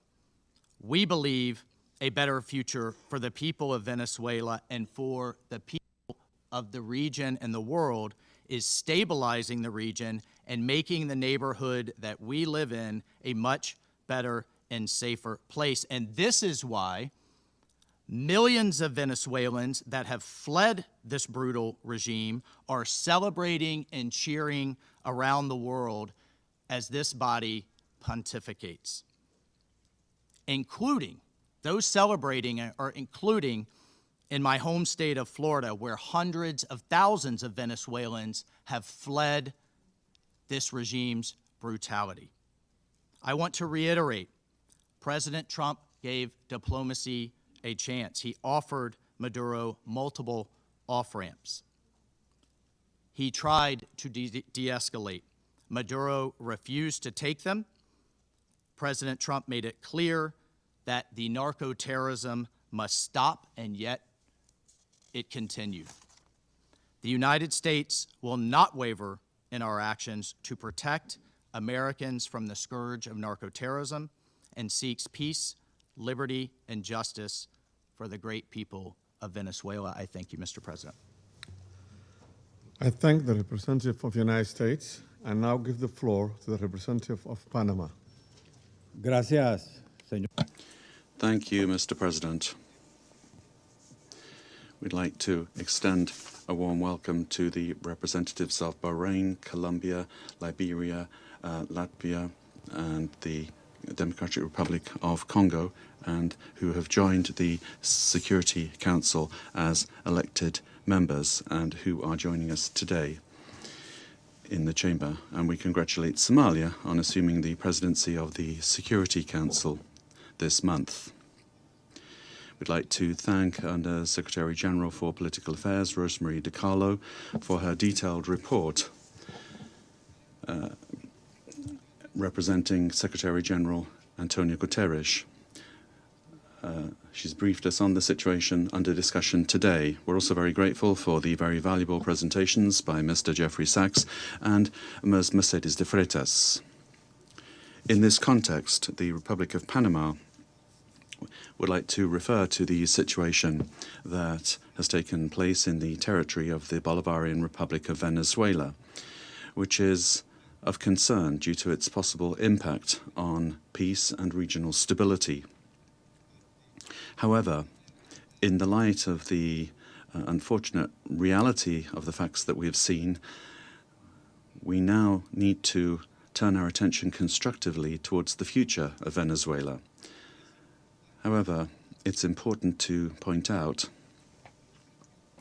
that in terms of a constant principle of our foreign policy, Panama would like to reiterate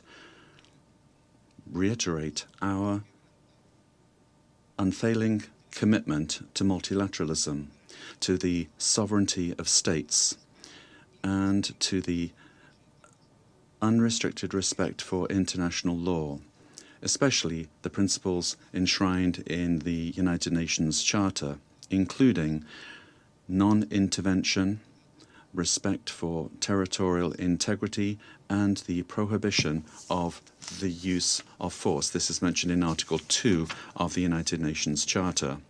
These principles are, and they continue to be, the indispensable framework for the peaceful coexistence between nations.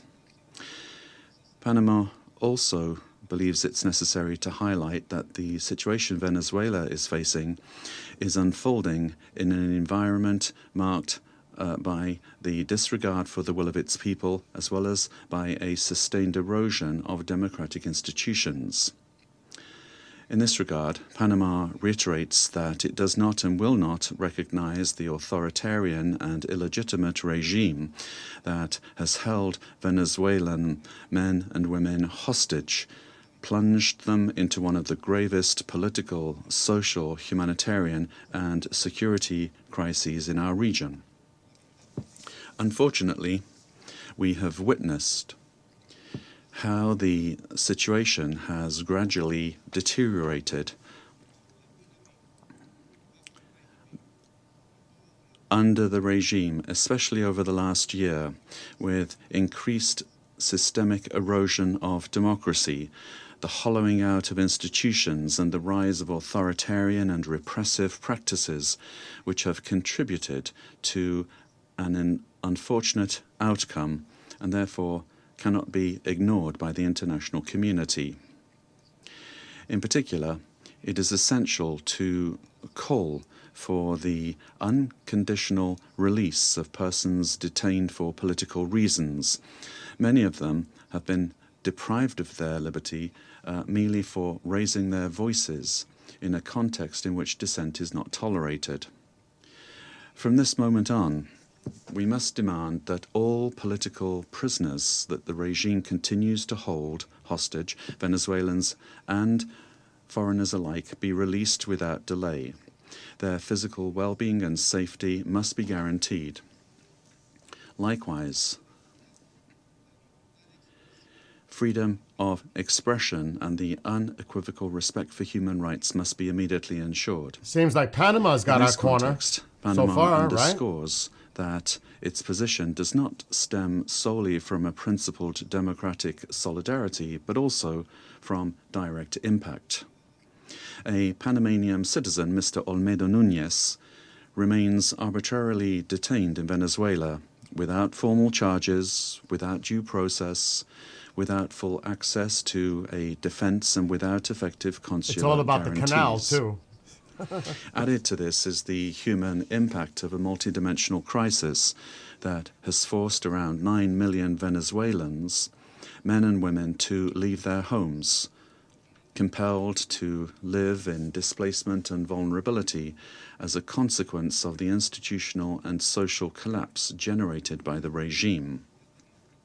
A crisis that has had significant regional repercussions, reflected both in the irregular migration flows from south to north of a significant number of Venezuelan nationals, as well as reverse migration movements, including also a lot of Venezuelans, the effects of which are felt particularly in countries of transit and destination that this affects, including Panama. And this has decisively contributed to illegal migration. In the face of this reality, Panama issues a clear and firm call for Venezuela's short-term future to be fully democratic. Power emanates from the people, and as stated by His Excellency, the President of the Republic of Panama, José Raúl Molino, the people, the true sovereign, have already spoken at the polls, granting an indisputable victory with 70% of the votes on July 28, 2024, to the opposition candidate, Mr. Edmundo González Urrutia, as well as to Maria Corina Machado, who was prevented by the regime from running despite having won the primary with 93% of the votes on October 22, 2023. Additionally, the popularity of both has increased in recent months, including among police and military sectors. The elected government has the teams and work programs ready to be implemented immediately, guaranteeing an orderly transition that provides the rule of law, respect for human rights, and confidence. In line with this commitment, Panama proudly safeguards the electoral records that reliably certify said victory as testimony to the inalienable right of the Venezuelan people to determine their own political destiny. Recognizing any authority other than that of the elected president would amount to legitimizing electoral fraud, normalizing authoritarianism and undermining the universal principle of free elections as the source of legitimacy. Likewise, any attempt to establish a permanent government headed by figures from the repressive apparatus, such as Delcy Rodriguez, would constitute continuity of the system and not It's a in genuine the transition. Venezuelan constitution that when there's a change in leadership, they're supposed to hold elections within a certain amount of time. I don't know if it's 60 or 90 days. It's something like that. There needs to be elections that are held right now in Venezuela because of what happened. That's the way it's supposed to be. Community, including the United Nations and regional mechanisms such as the Organization of American States. Panama does not wish and would like to avoid a scenario in which Venezuela's reality simply evolves into a change from one crisis to another, one crisis replacing another.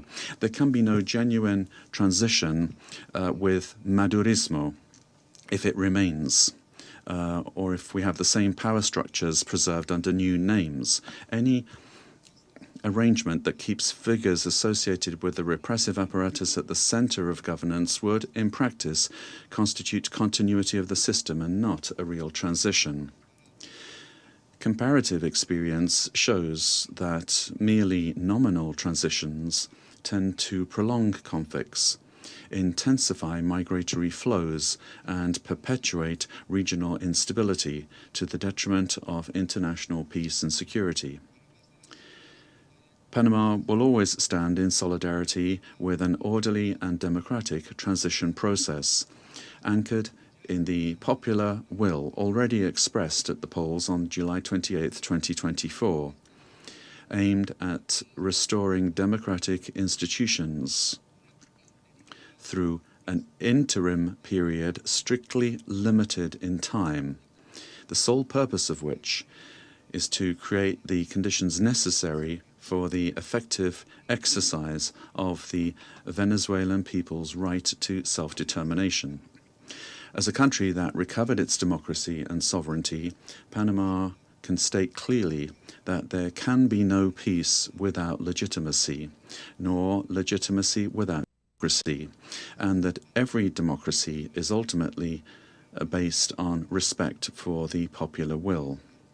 Mr. President, Panama, due to our commitment to multilateralism and international law, in its capacity as member of the Security Council, will continue to contribute responsibly to collective efforts aimed at preserving peace, strengthening democracy, and supporting legitimate and sustainable solutions anchored in the sovereign will of peoples and respect for international law. Thank you very much. I thank the representative of Panama for the statement and now give the floor to the representative of Latvia. Thank you, Mr. President.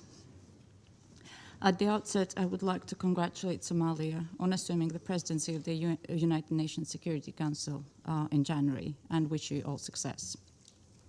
Latvia takes its seat on the Council with a profound sense of honor and responsibility for this role.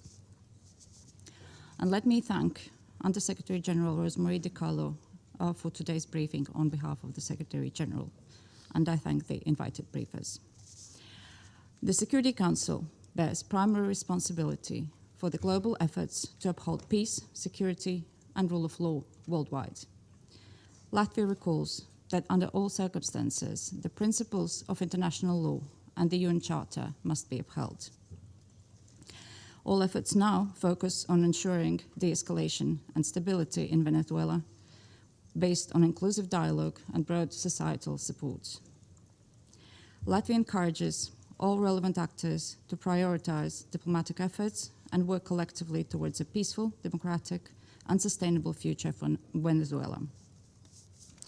Latvia stands in solidarity with the people of Venezuela and their right to freedom and democracy, rights that were not respected by the Maduro regime during 2024 presidential elections and before, and which remain unmet to this day. The regime of Nicolas Maduro was rooted in mass repression, corruption, organized crime, including drug trafficking, and posed a grave threat to security of the region and the world. It has repeatedly violated the UN Charter and undermined international law, including through open support for Russia's aggression against Ukraine. The Maduro regime does not represent the will of the Venezuelan people and has relied on widespread, systematic repressions of human rights across the country to maintain power. 8 million Venezuelans have been forced to flee the country since 2014. Latvia also remains committed to working jointly together with partners to counter global transnational organized crime networks, including in Latin America and Caribbean. Such criminal activities place the lives of countless people at grave risk, particularly women and children. Addressing these challenges requires sustained cooperation in full respect of international law. Latvia continues to closely monitor the situation in Venezuela and stands prepared to continue working with its partners to support a peaceful, democratic, and just transition that reflects the aspirations of the Venezuelan people. And I thank you. I thank the representative of Latvia for her statement and now give the floor to the representative of Denmark. Thank you, Mr. President. And let me also thank Under-Secretary General DiCarlo for her briefing on behalf of the Secretary General. We also listened carefully to the briefing by Ms. de Freitas and Mr. Sachs. Mr. President, Denmark joins the Secretary General in expressing deep concern over the evolving situation in Venezuela. Since this Council met to discuss the situation 2 weeks ago, we have seen a drastic escalation, culminating in a large-scale military operation on January 3rd. At our last meeting, Denmark urged all actors to strictly adhere to international law and to de-escalate tensions and exercise the necessary restraint. Today, we echo the Secretary General in his concern regarding the worrying implications of this military action. Independent of the situation in Venezuela, these developments constitute a dangerous precedent. International law and the UN Charter, as a pillar of the international security architecture, must be respected by all states. Denmark recalls the foundational principle of international law that forbids states from threatening or using force against another state's territorial integrity and political independence. This imperative is enshrined in Article 2, Paragraph 4 of the UN Charter. Members of the UN Security Council have a special responsibility to uphold these principles. The principles of sovereignty, political independence, and territorial integrity must be respected. The inviolability of borders is not up for negotiation. These are universal, sacrosanct principles enshrined in international law. They apply everywhere. Mr. President, once again, Denmark calls on all parties to urgently de-escalate tensions that could threaten peace and stability in the region and beyond. International disputes should be settled by peaceful means, as stated in the UN Charter. We further call on all parties to exercise maximum restraint and to engage in dialogue and diplomacy. Denmark takes note of official statements from the United States government stating that the military operations are to combat drug trafficking and stem the illicit flow of illegal narcotics. Denmark shares the priority of combating organized crime and drug trafficking, while reiterating that counter-narcotic efforts, as all other efforts, must be conducted in strict accordance with international law, including the fundamental rules and principles of the UN Charter. Mr. President, against this backdrop, Denmark wishes to recall our solidarity with the people of Venezuela.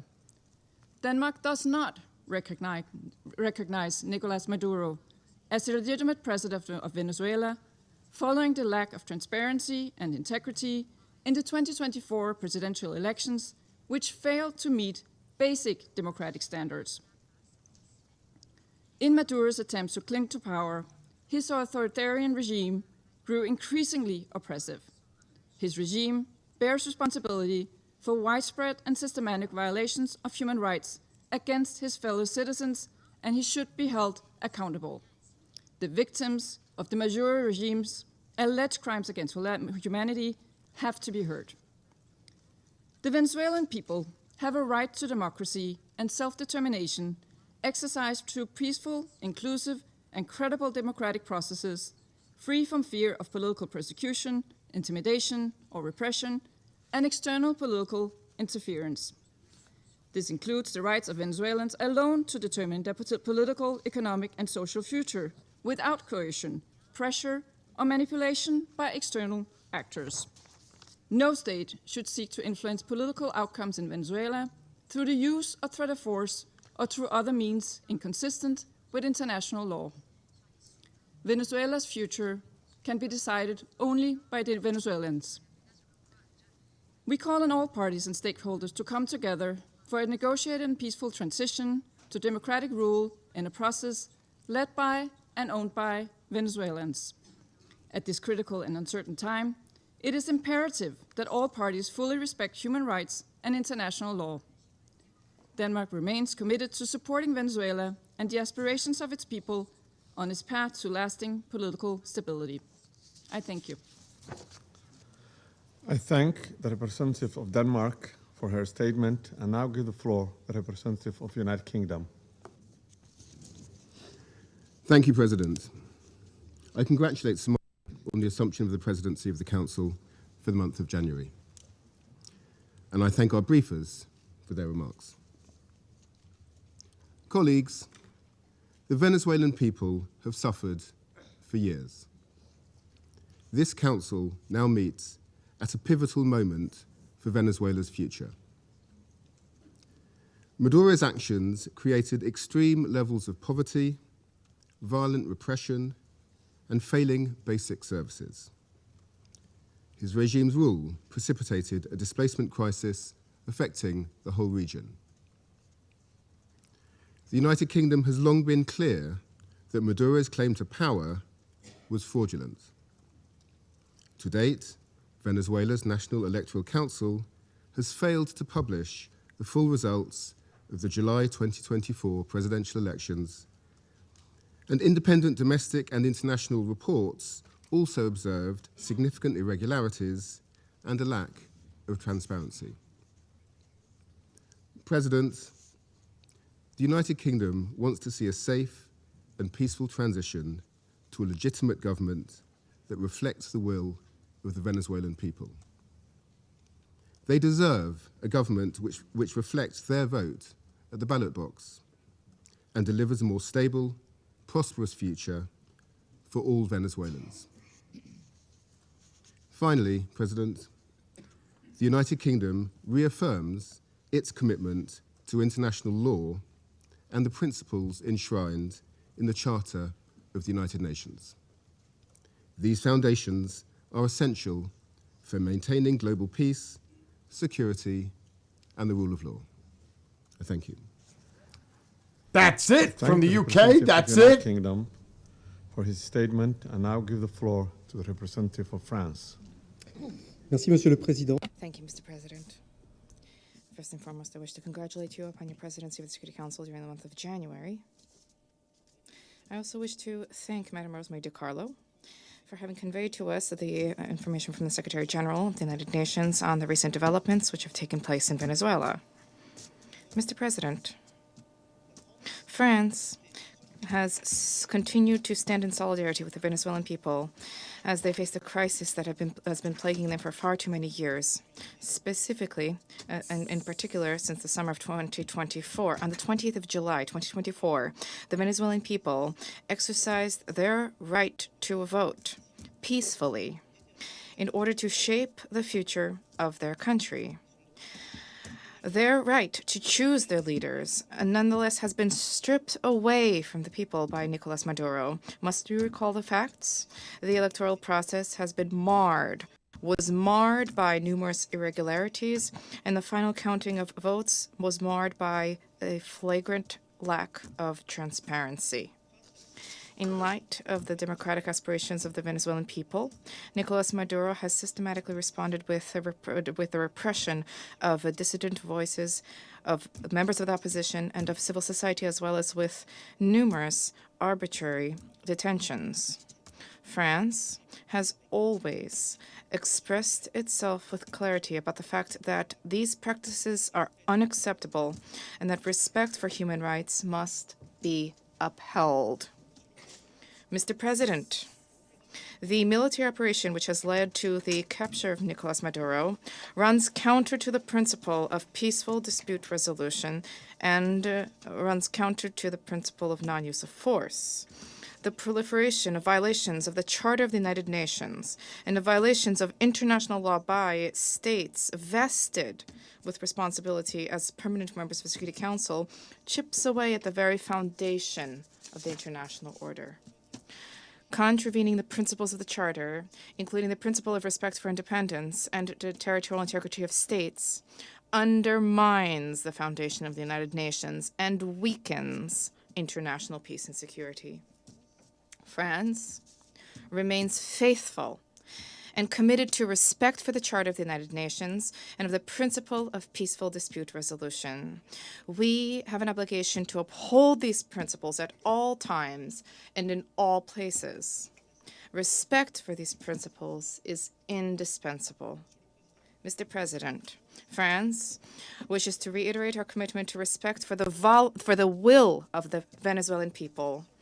The transition which is currently being opened up for Venezuela needs to be peaceful and democratic and carried out in a manner which respects the choice of the Venezuelan people, a sovereign people. This transition must be led by and for the Venezuelans.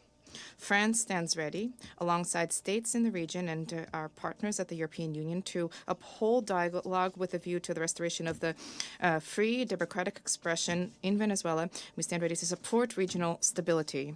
This also needs to be the role of the Security Council. Thank you.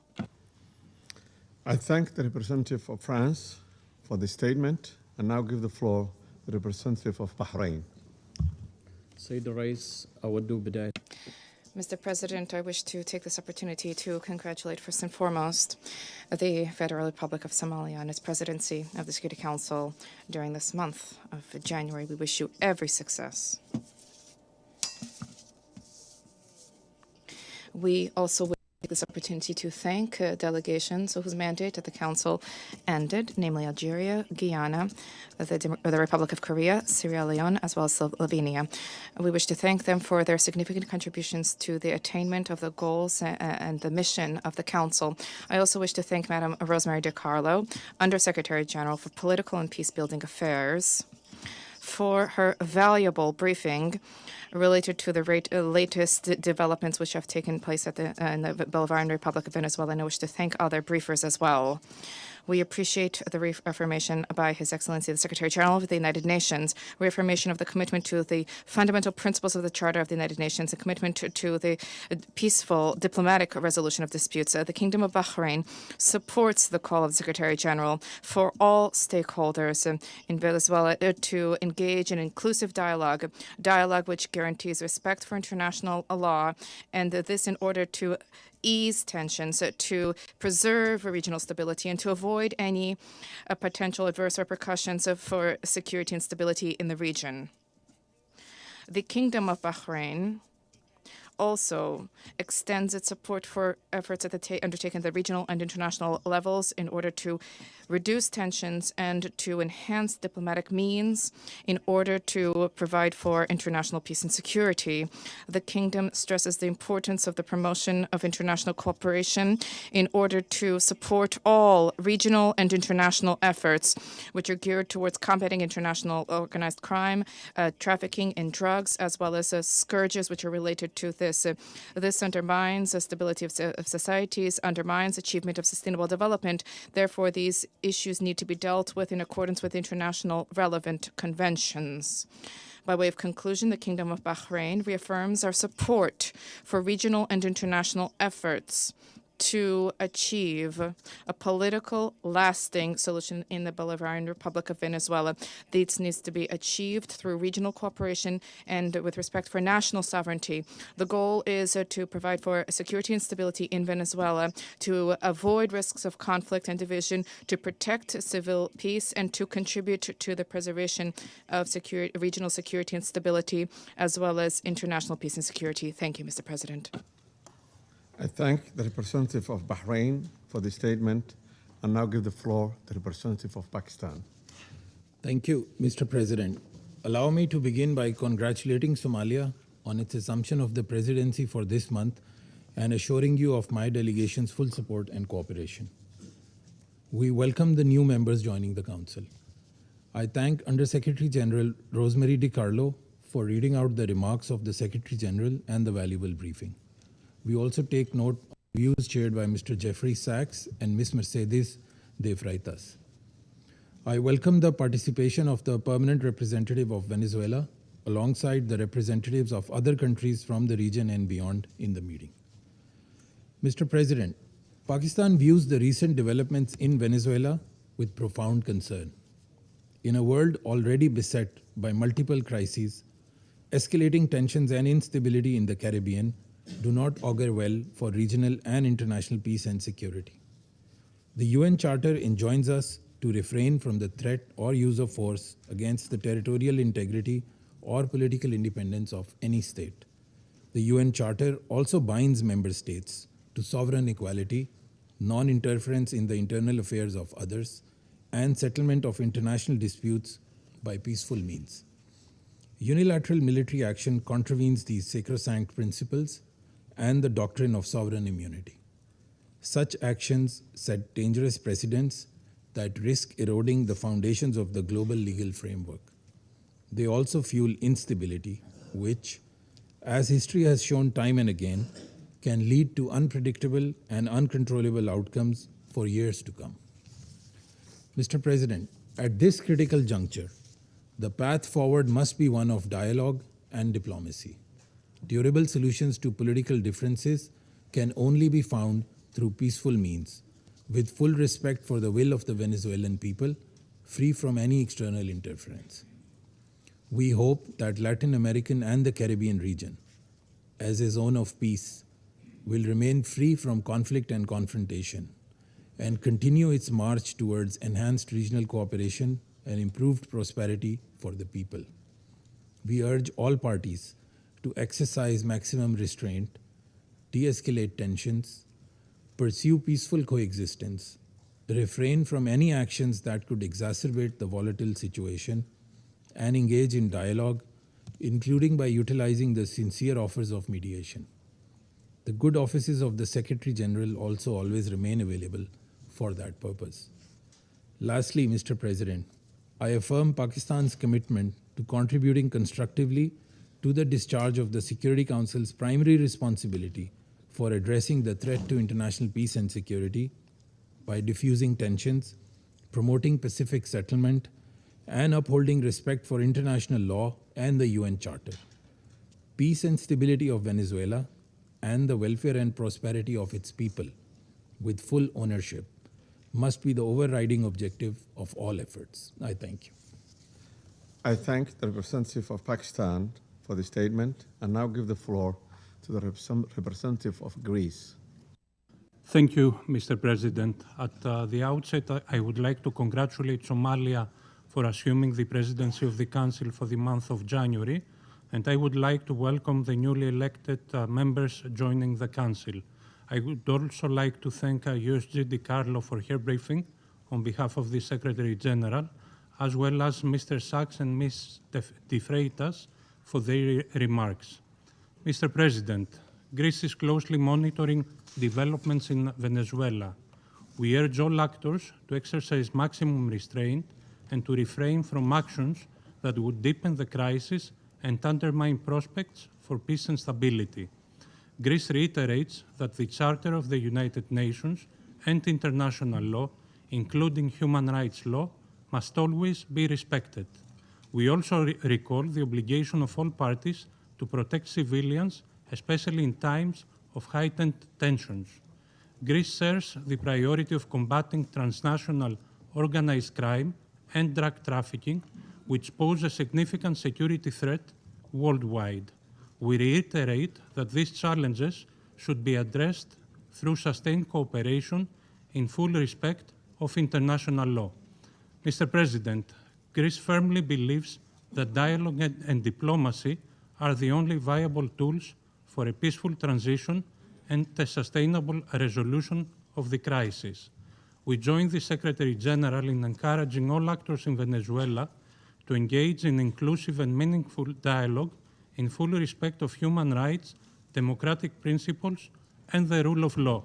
We have long been clear that Nicolas Maduro's and illegitimate president's claim to power lacks legitimacy.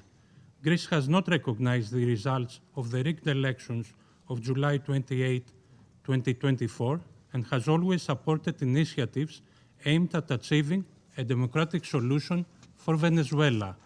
We stand firmly with the people of Venezuela in their pursuit of a democratic future, and we express the hope that the recent events will lead to this effect.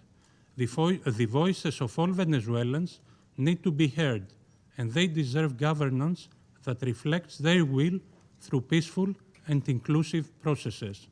In this spirit, we will continue to support efforts aimed at achieving a peaceful, negotiated transition that ensures the will of all Venezuelans is fully respected. Greece stands ready to support all regional and international efforts aimed at the peaceful resolution of the crisis in line with the Charter of the United Nations and international law. I thank you. I thank the representative of Greece for this statement and now give the floor to the representative of Bolivarian Republic of Venezuela. Muchas gracias. Thank you very much, Mr. President.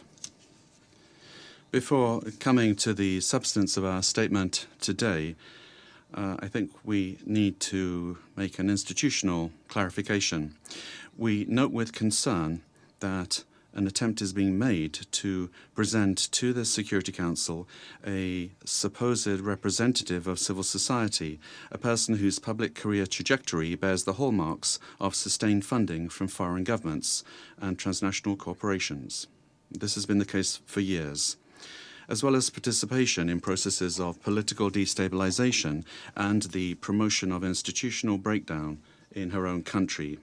The instrumental use of this person to legitimize narratives of confrontation, justify the use of force, or minimize violations of international law does not contribute in any way to the purposes of this Council or to the strengthening of multilateralism. On the contrary, it erodes the credibility of the debates and distorts the Security Council's mandate entrusted with the maintenance of international peace and security. Mr. President, on January 3rd, 2026 is a date of profound historical significance, not only for Venezuela, but for the international system as a whole.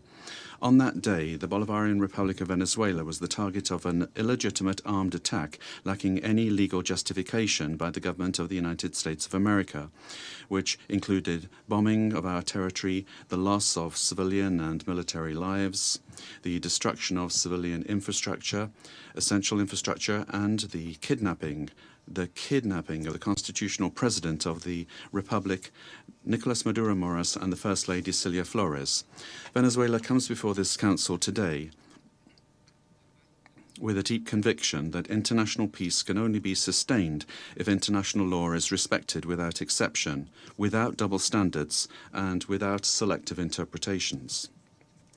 The events of January 3rd constitute a flagrant violation of the UN Charter perpetrated by the US government, in particular the violation of the principle of sovereign equality of states, of the absolute prohibition of the use or threat of use of force against the territorial integrity or political independence of any state, as enshrined in Article 2, Paragraph 4, and a violation of the duty to settle disputes by peaceful means. Similarly, these acts also seriously violate the Geneva Conventions and protocols, as indiscriminate attacks were carried out against the civilian population and assets.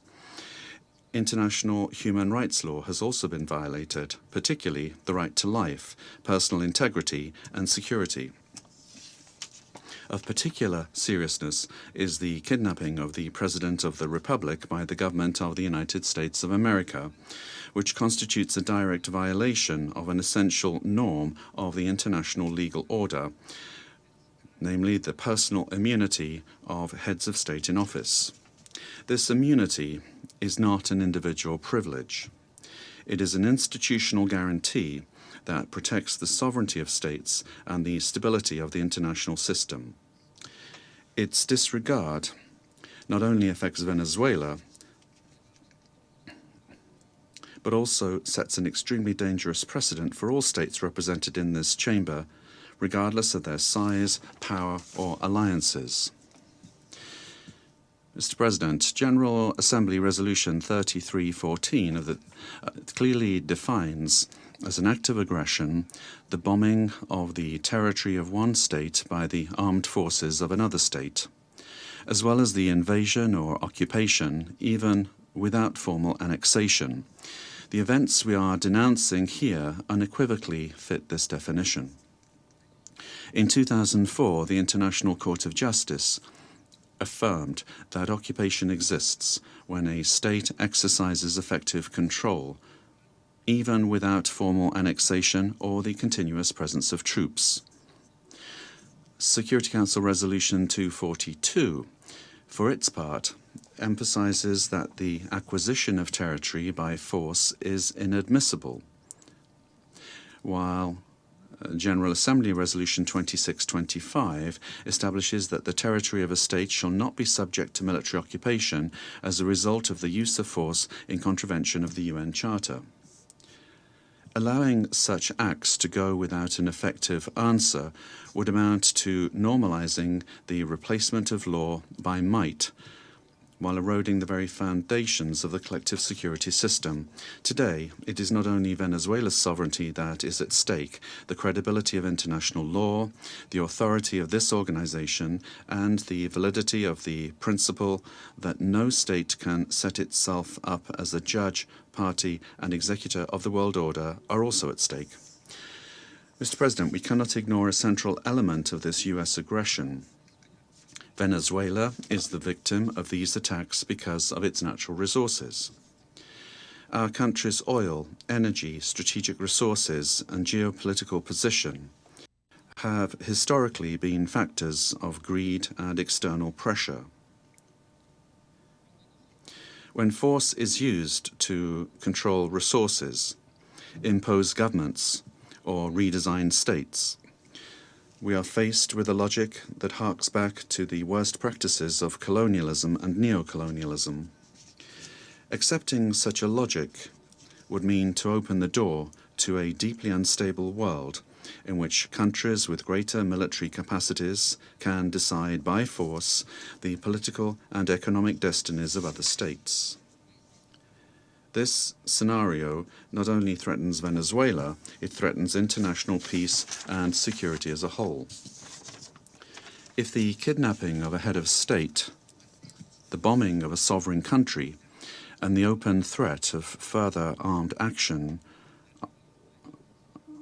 are tolerated or downplayed, the message sent to the world is a devastating one, namely that the law is optional and that force is the true arbiter of international relations. Venezuela firmly believes in diplomacy, dialogue, and peaceful coexistence among nations.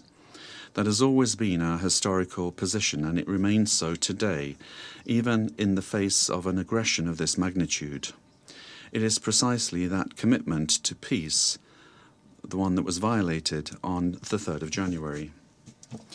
Therefore, Venezuela urges this Security Council to fully assume its responsibility and to act in accordance with the mandate conferred upon it by the Charter of the United Nations. In that regard, we request, A, that the government of the United States of America be demanded to fully respect the immunities of President Nicolas Maduro and First Lady Celia Flores, as well as their immediate release and safe return to Venezuela. 2, that the use of force against the Bolivarian Republic of Venezuela be clearly and unequivocally condemned. Thirdly, that the principle of non-acquisition of territory or resources by force be reaffirmed. And 4, that measures aimed at de-escalation, the protection of the civilian population, and the restoration of international law be adopted. Mr. President, in spite of the seriousness of the events, Venezuela would like to inform this body and the international community that its institutions are functioning normally, that constitutional order has been preserved, and that the state exercises effective control over all of its territory. In accordance with our Constitution, Executive Vice President Delcy Rodriguez is being sworn in as acting President of the Republic, thereby guaranteeing institutional continuity, stability, and internal peace. What about elections? We wish to convey a message of serenity, confidence, and hope to the Venezuelan people. Venezuela is a nation that believes in peace, work, and dignity. Our commitment is to diplomacy and law, and the law is firm and unwavering. We defend our sovereignty without renouncing our values. We bet on dialogue without accepting imposition. We believe in a future of coexistence, development, and mutual respect among nations. We trust that this Security Council will rise to the historic moment facing humanity and choose the path of legality, collective responsibility, and peace. Thank you very much, Mr. President. I thank the representative of the Bolivarian Republic of Venezuela. I'll now give the floor to the representative of Argentina. Buenos días. Good morning, and thank you very much, Mr. President.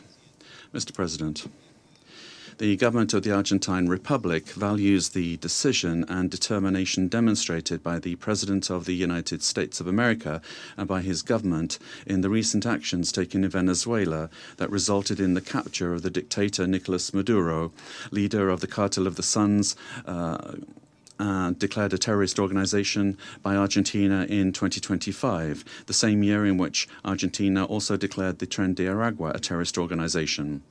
The Argentine Republic trusts that these events represent a decisive step forward against narco-terrorism that affects the region, and at the same time open a stage that will allow the Venezuelan people to fully recover democracy, the rule of law, and respect for human rights, in accordance with the principles of international law, and put an end to the oppression exercised for years by the authoritarian regime that plunged the Venezuelan people into poverty and forced 8 million Venezuelans to have to flee their country. Mr. President, the illegitimate regime of Nicolas Maduro has not only constituted a direct threat to Venezuelan citizens through the systematic violation of human rights, the appropriation of the country's resources, and the destruction of democratic institutions, but also to the entire region by leading and exporting its networks of drug trafficking and organized crime. Since the inauguration of President Javier Milei, Argentina has been clear and consistent in its position regarding this situation. We have unequivocally denounced the lack of freedoms and the serious human rights violations, and we have actively contributed with the determination and responsibility to international efforts aimed at the return of democracy in Venezuela. In March 2024, when others opted for inaction or ambiguity, Argentina granted diplomatic asylum to 6 Venezuelan opposition leaders, assuming an enormous challenge for our representation in Caracas. Subsequently, after denouncing the fraudulent nature of the result announced in the 28 July 2024 elections and recognizing Edmundo González Urrutia as president-elect, Argentina was expelled from Venezuela. Our embassy, where the asylum seekers remained, was subject to a permanent siege. Despite these pressures, the Argentine Republic maintained its unwavering conviction to continue denouncing the situation in Venezuela and to act in every available international forum so that Venezuela could once again embrace freedom and democracy. Mr. President, this is not the first time that Argentina has addressed this Security Council regarding the situation in Venezuela.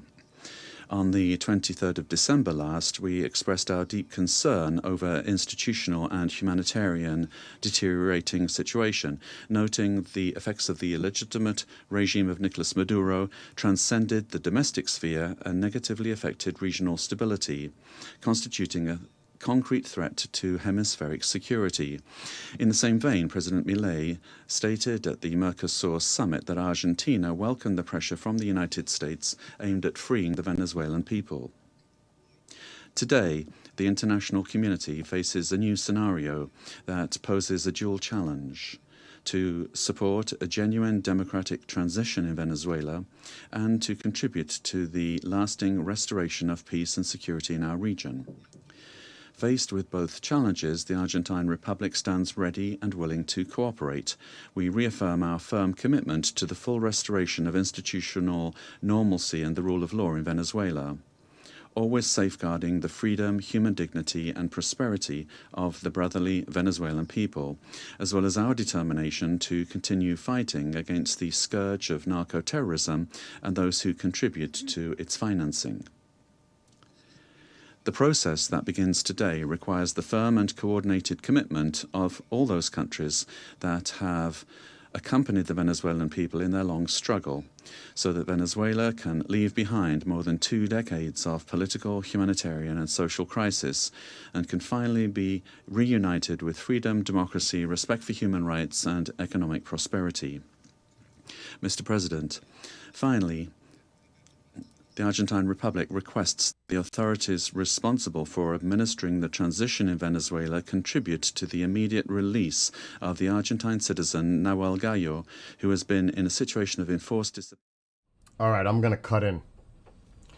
I think we got the gist from the main players involved here, especially when you're dealing with China, Russia, Venezuela, United States. I'm surprised that the UK kept their statement so short. And you could tell what Denmark's angle was because they're in control of Greenland and they're worried about the sovereignty of Greenland. That's why they voiced that specific opinion coming from them. So you can see our allies in South America pretty much supporting us because of Maduro and what he was doing there in that country. And does anybody really respect what goes on in the UN? Does the UN have really any significant power?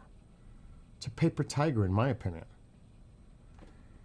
They can make statements all day long. The United States is on the Security Council, the permanent member. Hold on, I'm keeping an eye on. And like I said, there are certain countries that ally with Venezuela. It's such hypocrisy when I heard what Russia had to say. I was like, are you serious? Are you really serious saying what you're saying in regards to a sovereign country invading, attacking a sovereign country when what are you doing in Ukraine? They tried to get their hands on Zelensky, but they didn't. That might change now. Zelensky has to be a little bit more concerned that Putin is just going to not try to get him now and say he's illegitimate, he's a criminal. Charge him for the I'm on TikTok, so I gotta be careful. The T-word activities. Oh, there goes my delivery. Walmart's in front of my house. Like literally right now, someone's delivering my stuff. Look, this is actually right now in front of my house. They're delivering my order. But the president look, there's many ways to look at this. Many ways. And like a friend said in chat earlier, the Monroe Doctrine, security in the Western Hemisphere. Though I believe Mexico should have been the primary. Because a lot of people are saying this is about Venezuelan resources, the oil, the minerals, etc. You know, if you're really going to make that objective and use that argument, it's drug related with the cartels, then Mexico should be on the top of that list. There's no doubt about that. So, you know, depending on your perspective on what's going on and how this all went down, changing the regime. But here's the problem. The interim president is pretty much throwing cold water on this whole thing. The United States is going to run Venezuela, or the United States policy is going to run Venezuela. Based on what I heard the delegate say and what she's saying, I'm not seeing that. Because the only thing that was removed was Maduro. Everybody else is still in place in that government. So what really changed? Unless something's going on behind the scenes where she's saying one thing. But then again, why would the president say, if she doesn't fall in line, we're coming after you too? So does that mean there could be another strike in Venezuela to remove her? Is that what we're going to do? Until we get somebody in there that's suitable to what we want to go on in Venezuela? I don't know. It's a valid question. And to discount. Now, see, I was reading about it. It is in the see, he didn't say it, the Venezuelan delegate. He did not say it. Because she was, by the court, there, she was made the interim president. But that's not necessarily how it goes in Venezuela in their constitution. I was posting it in the YouTube chat. This is actually in their constitution. In Venezuela, when there is a change in leadership, the constitution mandates that new elections must be held within 30 days if the presidency becomes vacant. But, however, if the vacancy occurs within the last 2 years of the presidential term, the National Assembly can appoint an interim president.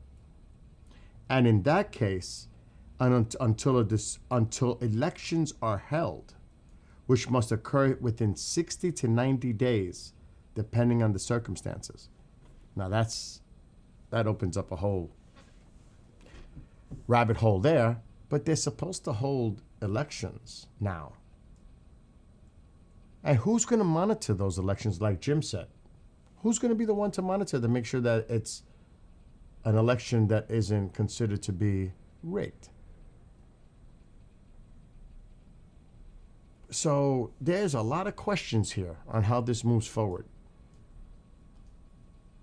And Colombia definitely needs to be concerned. The president said, and I'm paraphrasing, he's a sick person. And I think Colombia is on that list. I would say Mexico would be on that list, no? If it's the drug aspect of this. Because Mexico that's where the vast amount of the drugs are coming into the United States. And mostly through points of entry, like I've been showing people for the last few weeks.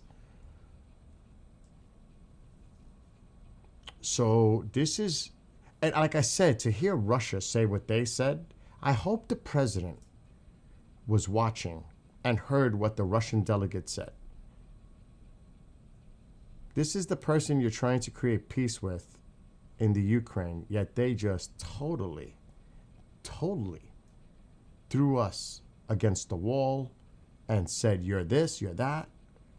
They were the harshest of all the delegates. Even China, you know, we strongly condemn it, but the Russian delegation, what he said, I was like, what?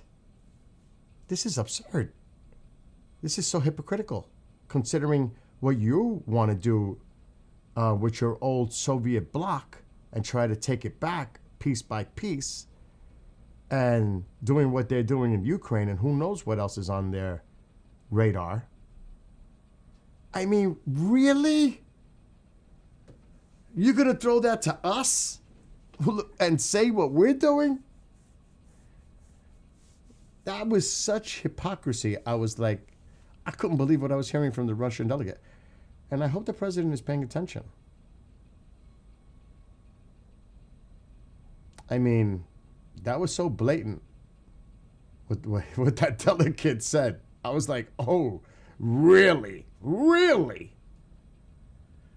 Oh, gosh, yes. And I don't want to say it, but I had prior knowledge to that, Jim, and I was hinting at it for months. Did I not hint that? I just couldn't say anything because someone told me that that was the case. I was hinting it. But that's obvious. It is pretty obvious that, you know, our intelligence was there. It's pretty obvious. Totally unready. Is anybody else having issues with? Oh my gosh. No, Jim. Let me see what else everybody's saying. This is going to complicate the potash crisis. This is going to complicate a lot of things. I'm more convinced than ever that China is going to move on Taiwan now. They're going to say, look what the United States did. Disregard. Look, they disregarded international law. We consider Taiwan a part of the homeland. And we're taking it back. And that's what somebody said on TikTok. And I've been saying it. What is the precedent that this sets moving forward? Exactly what my friend John said, the Monroe Doctrine. We're going to take care of the Western Hemisphere, what's going on in the Americas, China with Asia. Who knows what Russia's going to do with NATO? That they're on their own, pretty much. You could see where the foundational blocks are being done here.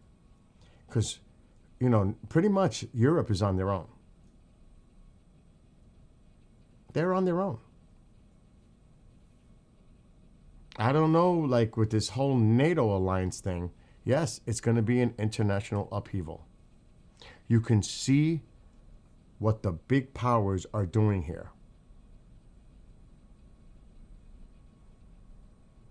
And like Greenland's on, I mean, they're talking seriously about Greenland. Did you see? I saw a memeland with the United States flag draped all over it. I was like, the United States.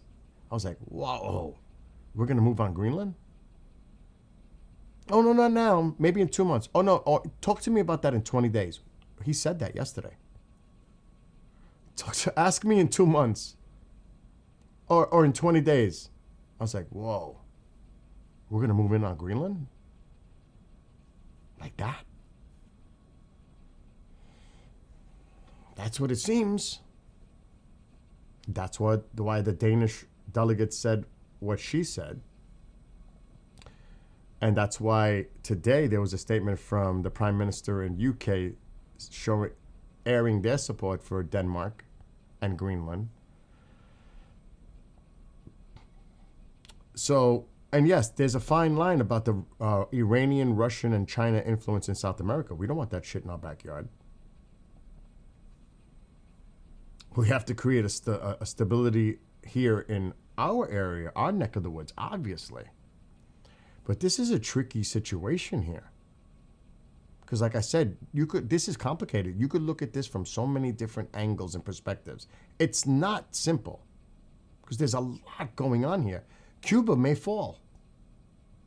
There may be civil unrest in Cuba very soon.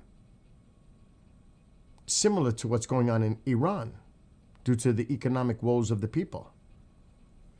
Cuba's about to collapse economically.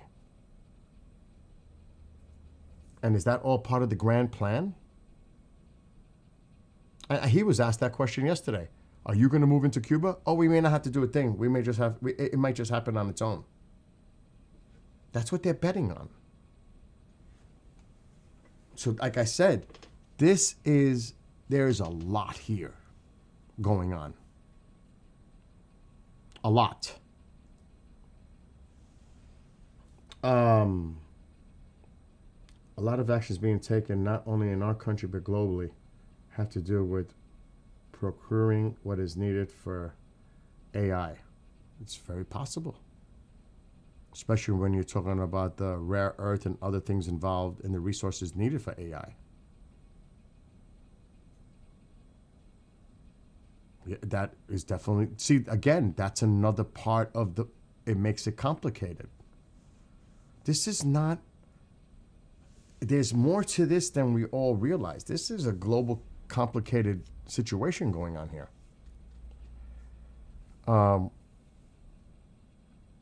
And yes, Kathy, I agree with you on your point on TikTok. You can only imagine now that Cuba's pretty much cut off, but are they? I'm interested to see if they're going to try to push oil out of Venezuela. Or is the embargo still there? The blockade? We're running the country, right? So what does that mean? Or are we running their policy, as Rubio tried to clear up yesterday? What is it? Are we? Based on what she said yesterday, it doesn't seem so. Based on what their delegate said today, it doesn't seem so. So this is so convoluted and confusing. It's going to be interesting to see the statement, maybe if the president makes it later, about what just happened at the UN, if at all. I would hope he pays attention to the Russian statement. Putin is not your friend. Putin is not your friend. Once he realizes that, Putin, that was the one thing that got me like, really?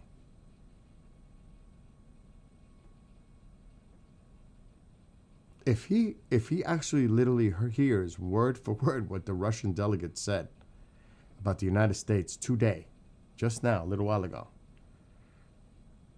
If I was the president, okay, game on now, Russia, game on. Will he react that way? I don't know. I'm curious to see if he mentions anything about what the Russian delegate said today about what happened in Venezuela. I'm really curious. Because that was the harshest one. Bill, don't give him any ideas. Susie. But no, seriously, though.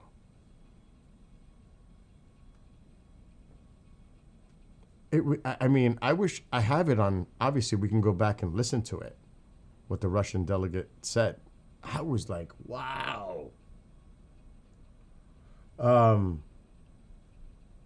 reason Putin is not our friend because we have made him that way. Before Putin, there was Yeltsin. Before that, there was Gorbachev. I mean, do we have to go back to Russian history? Cold War and everything else? Before that,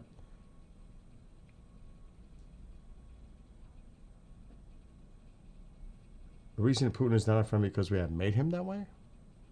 Has Russia ever been our friend after World War II? Really?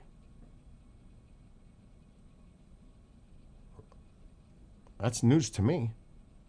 We thought after what, maybe during the Gorbachev era and the fall of the Soviet bloc, maybe that might have changed everything. But as soon as Putin took control after Yeltsin, things changed completely again. He wants the old Soviet bloc back. And he said so. He wants to get the Soviet Empire back. So I don't know how that's considered that he was our friend before. Mr. KGB, he wasn't happy with Yeltsin. He thought Yeltsin was a fool.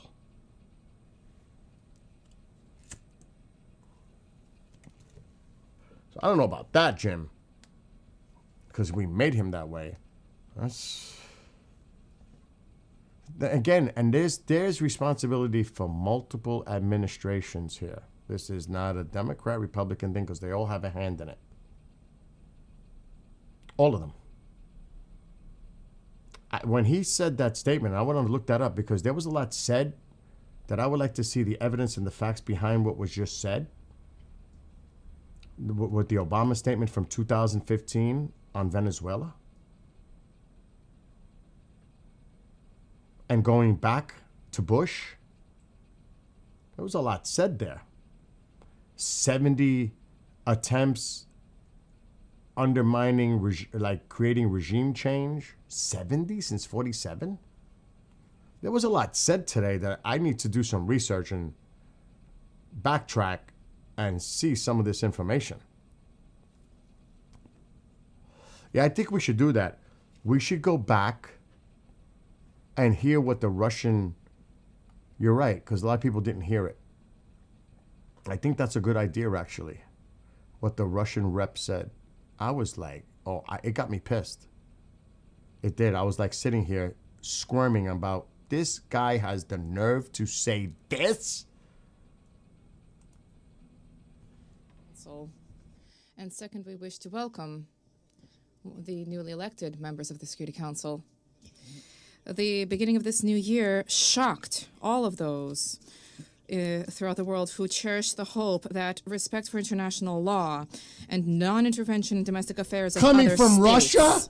as well as a reliance upon diplomacy and U.S. administration. The assault against the leader of Venezuela, compounded by the deaths of dozens of Venezuelan and Cuban citizens, in the eyes of many, become a harbinger of a turn back to the era of lawlessness and U.S. domination by force, Now chaos, that sounds and lawlessness. really... I gotta clean up my audio because it's playing in the background on another platform. So I'm gonna pause this replay because I hear another audio bleeding through. And now I gotta figure out where it's coming from. Hold on. So I've got multiple windows open here.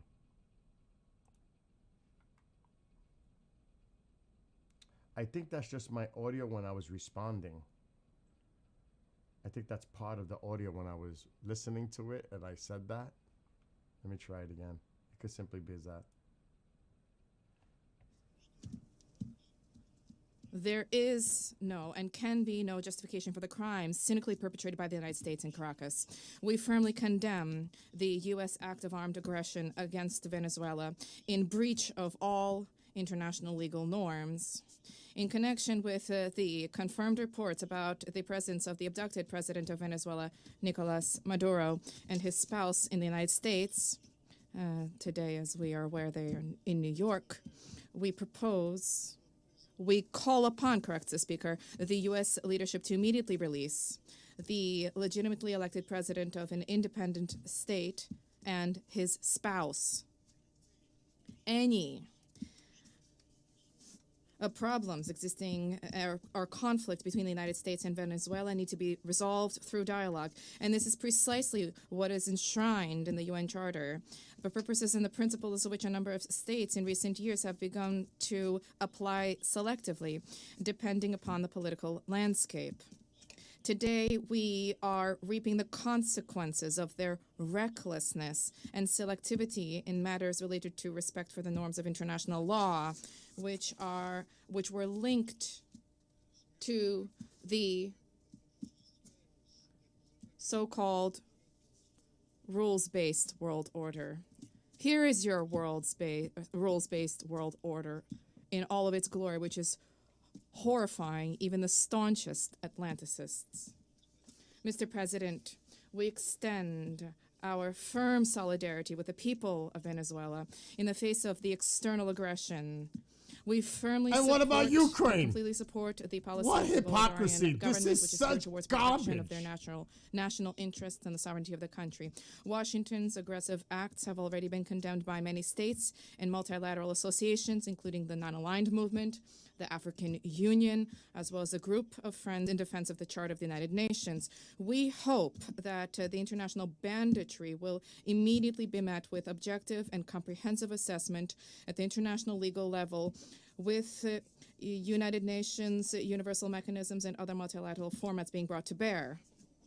This process must not be impacted by the recognition or non-recognition by any given states or groups of states of the legitimacy of Nicolas Maduro. For this reason, unintelligible murmurings and attempts to Say that about avoid Zelensky. principled assessments Say by that about those who in Zelensky. other circumstances at the mouth and demand that others respect the UN Charter today seem particularly hypocritical and unseemly. We hope you will recognize this, and we hope that you will abandon double standards and that you will not attempt to justify such an egregious act of aggression due to a fear of angering the American global gendarme, which is attempting to once again rear its head. We are particularly appalled by the unparalleled cynicism with which Washington did not even attempt to conceal the true aims of its criminal operation, namely the establishment of unbridled control over Venezuela's natural resources and the assertion of their hegemonical ambitions in Latin America. In this way, Washington is generating fresh momentum for neocolonialism and for imperialism, which were repeatedly, decisively condemned and repudiated by the peoples of this region and by the global South as a whole. Distinguished colleagues, under these circumstances, it is exceedingly important for the entire international community to unite and to definitively reject the methods and tools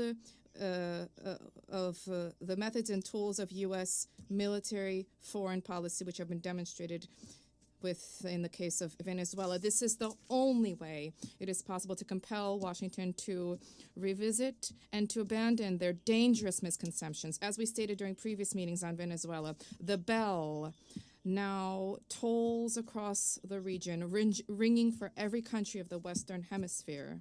The bell is ringing for all UN member states and for the future of the organization itself.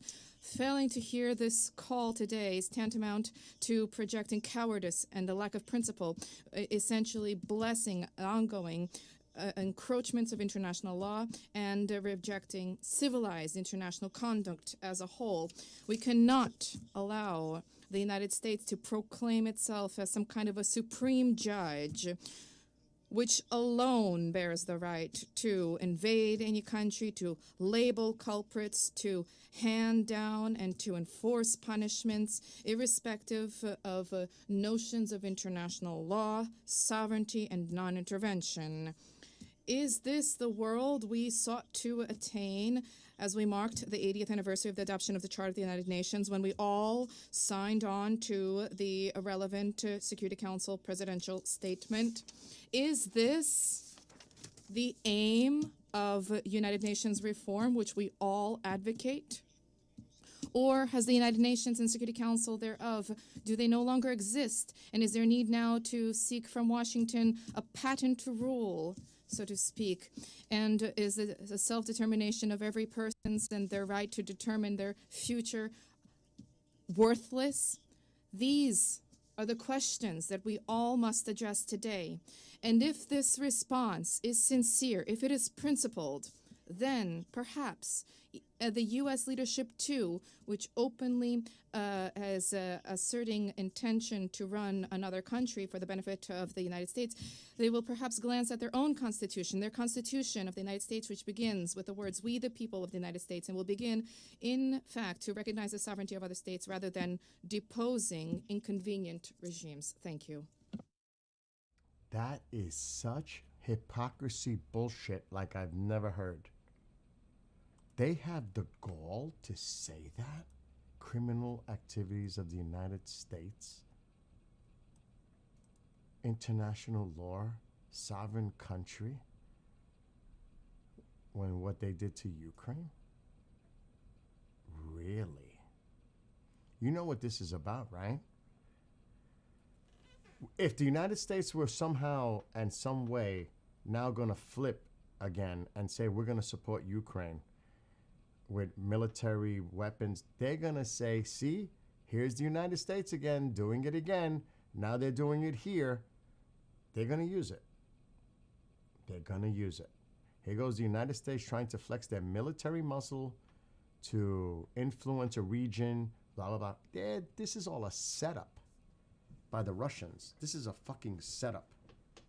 And until people realize that and stop the politicizing of it, look at for what it is in face value. Russia could never be trusted. Not right now. You think Putin wants peace? Do you really think Putin wants peace? Hell no. He thinks he's got Ukraine's by the cojones and he wants to move further and take more. Remember, that was his whole even the president said it. If it was up to Russia, they'd take all of Ukraine. The president said that. This is all a political game of chess. And until people realize what the hell is going on globally here, this is not good. Because they can say, I told you so. Look at what the United States is doing now. Though NATO would love it. It's not something Russia would love. But they're going to use it. And the president needs to hear that. Somebody needs to play the Russian delegate's clip to him. And see how they just totally said we're criminals by doing what we did in Venezuela, invading a sovereign country, immediately release Maduro and his wife, blah, blah, blah, blah. And remember, there is information that Russia tried to get Zelensky, but failed in the initial part. That was the plan, to capture him. So they were going to do it too. It just didn't work out for them. So there's a lot of hypocrisy here, a lot of hypocrisy. And it can spin it really can make your head spin. I'm going to look this up.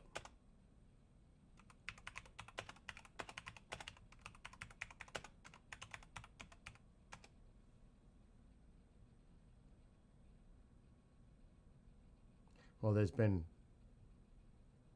many, even plots of trying, in last year, 2 years ago now, trying to take him out.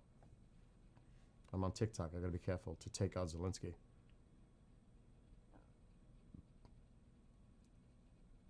Now, Zelensky needs to calm down. Because Putin is facing war crimes if he lands in certain countries. And Vladimir Zelensky, called for the United States to detain Russian President Vladimir Putin. That's unwise. Stay out of it. He really needs to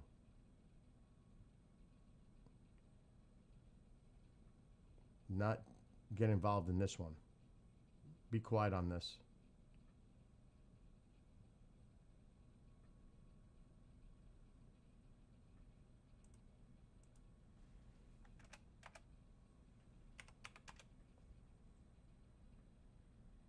I'm trying to see.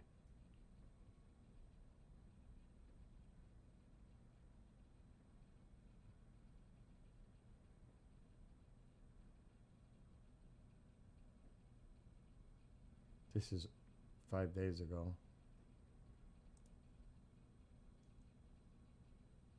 That's when they allegedly said he attacked Putin's residence. But initially in the beginning, and I can't find it.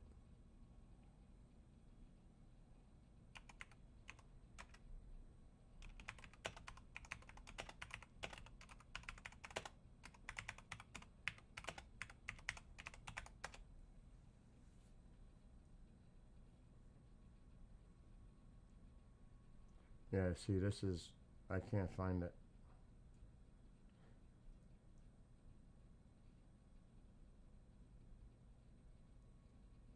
It's all about the latest stuff. Okay, here's one.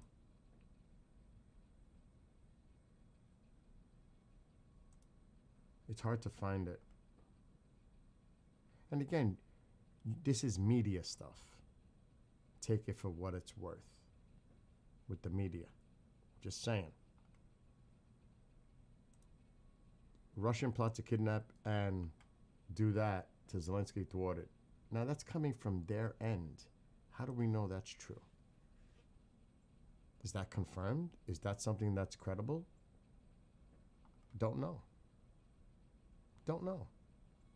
I'm not going to sit here and say that's actually fact or not. Because both sides use propaganda. It's part of the game. I don't know that to be true. Coming from an outlet, I don't know. It's what they said on the Ukrainian side, just like Putin said his residence was attacked by a Ukrainian drone. See how much that's been of worth lately. Even the president dismissed it yesterday. Or was it Saturday? I think it was Saturday. No, I don't think it happened. Yeah, I got more information. I don't think it actually happened.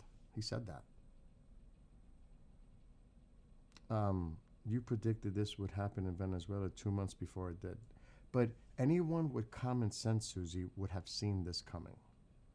It's not like I'm sitting here like I've got some magic premonition stuff. Anyone with common sense would have seen this coming. You know what I mean? Really. This is not a surprise. This shouldn't have surprised many people. You could see that this was building up to this point. You know what I mean? It's not like I know I said it 2 months ago, but you could see this was coming. And you could see it was about the oil. Is why I even wrote a song about it months ago. Yes, that's the thing. Ignorance is... Here's the latest I just got. Nicolas Maduro and his wife plead not guilty. They were arraigned in court today. Of course they're going to plead not guilty. What do you expect? They're going to plead guilty? It just came in. I could read the article. It just came in. Breaking news on an email of mine. That's where I get a lot of the stuff. I don't watch the news, the media. I don't. I'm going to see what the email says right now. Just got it. Okay, it's coming up on this screen. Let me put it here so I can read it better. I monitor too far.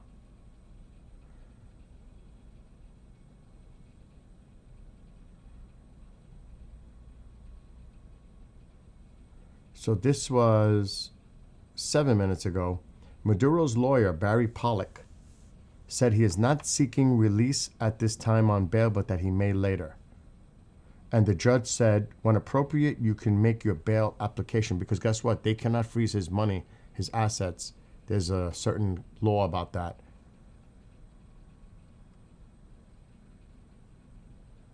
Judge Hellerstein notified Maduro and Flores of their right to confer with consular officials when they are held on federal charges in New York, a right Maduro said they would like to exercise.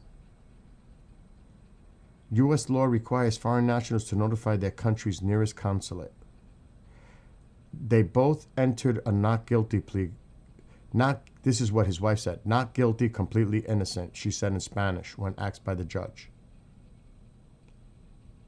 After being read a summary of the charging documents against him, ousted Venezuelan leader Maduro pleaded not guilty in federal court in New York. I am not guilty, he said in Spanish. I am a decent man. I am still the president of my country. Well, people could debate that. Are you the legitimate elected president of the country? Really? Well, that being said, minutes after today's proceedings started, the judge asked Nicolas Maduro to identify himself. I am the president of Venezuela. I was captured at my home in Caracas, Venezuela. The judge told him that he has the right to an attorney at no cost if he can't afford one, and that he could be released before trial unless there is a reason not to.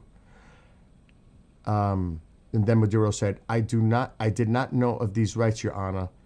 No, I do not know of these rights. Your Honor has informed me of them now, Maduro said. So that's like the latest things that are coming out right now. It's like breaking updates. They are charged in the U.S. with narco-terrorism conspiracy, cocaine importation conspiracy, and weapons offenses.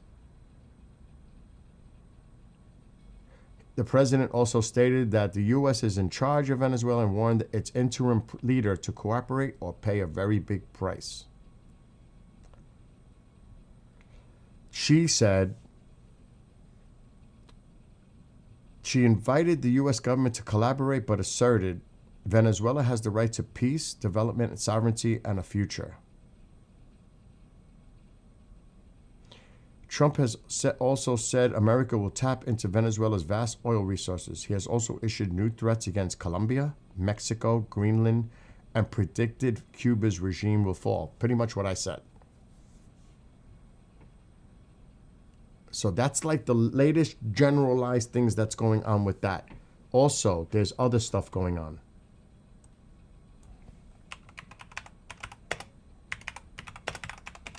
Because things are getting really dicey in Iran.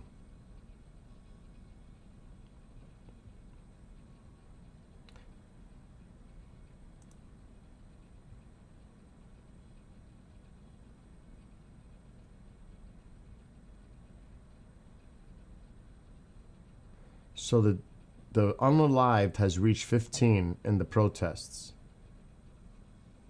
And this was a couple of days ago. On Saturday, the Iranian leader came out of his hole and said that the rioters, quote, must be put in their place, end quote.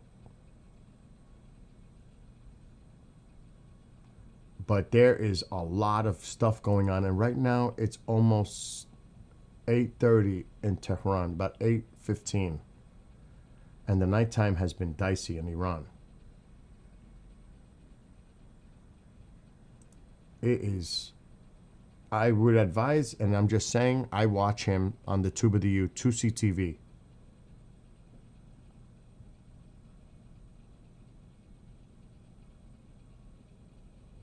And just to give another people another little, this was today. Islamic Republic is in survival mode amid nationwide protests, Iran officials admit. And then before that, Iran's Khamenei has escape plans to flee to Moscow if regime falls amid protests. So again, this is the media putting this out there. But here's an interesting thing that you should see.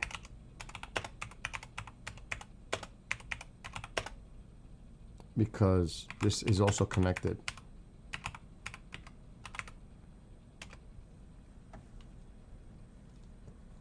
And there are images. And I'm going to show you a few.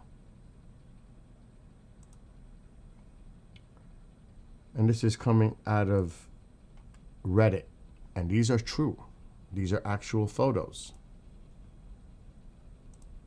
That is the Prime Minister of Israel with his wife and the exiled Crown Prince of Iran, the son of the Shah, the eldest son, that the people of Iran want to return to Iran to take over the monarchy.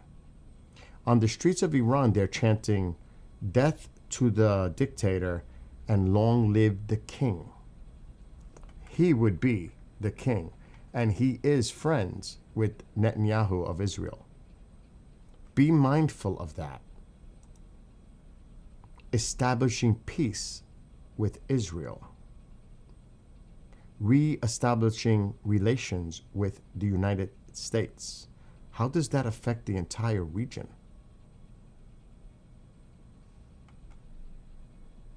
Like I was saying the other day, this potentially could be huge if the regime falls. Big if.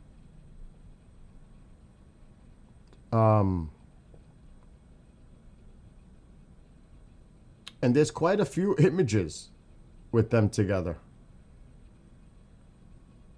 I'm looking right now and I'm like, whoa.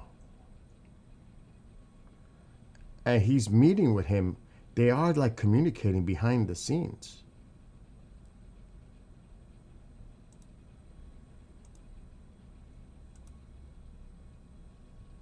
I mean, here's another picture.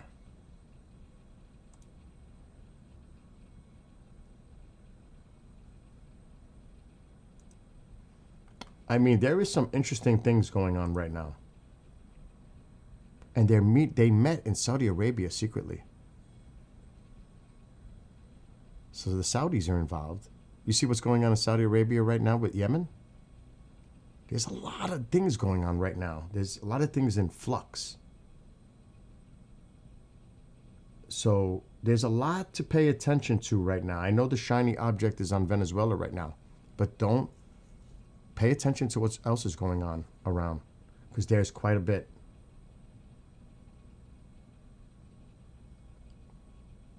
I mean, I don't want to ask the A word.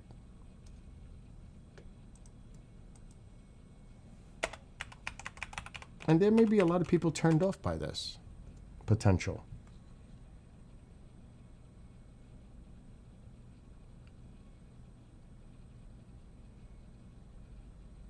This was earlier in the year.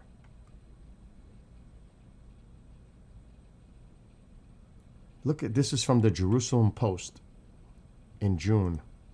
Crown Prince Reza Pahlavi is a true friend of the state of Israel. This is the person that's exiled, and it goes into detail. So there is a lot of sentiment here.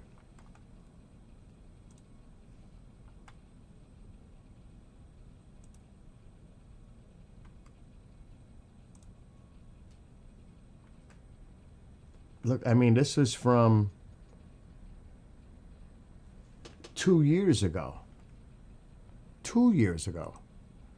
Israel's Netanyahu meets exiled Iranian crown prince in Jerusalem. In Jerusalem!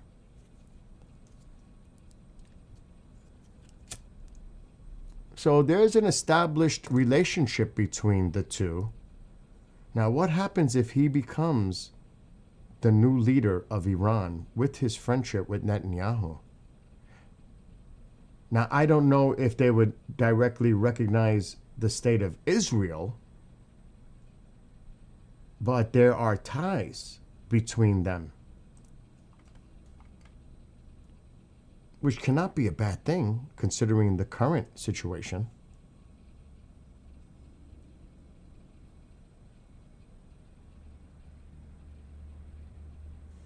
And like I said, there's a lot going on. A lot.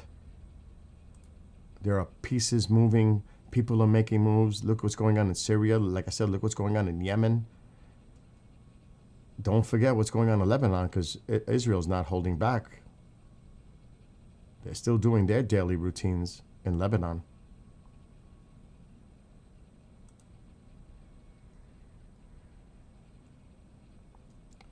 That's the thing, Susie. That's the magic. That is the question. It might sound more legitimate for Israel, but what is the inside doing? I told you what, when the president made the announcement about, don't you even think about attacking the protesters in Iran, and what he said, and then what the Crown Prince said, I think this was Friday. And what the Crown Prince said was like, whoa. Let me see if I can pull it up. This is what I mean. But will it happen? Who knows? Will the regime fall in Iran? Who knows?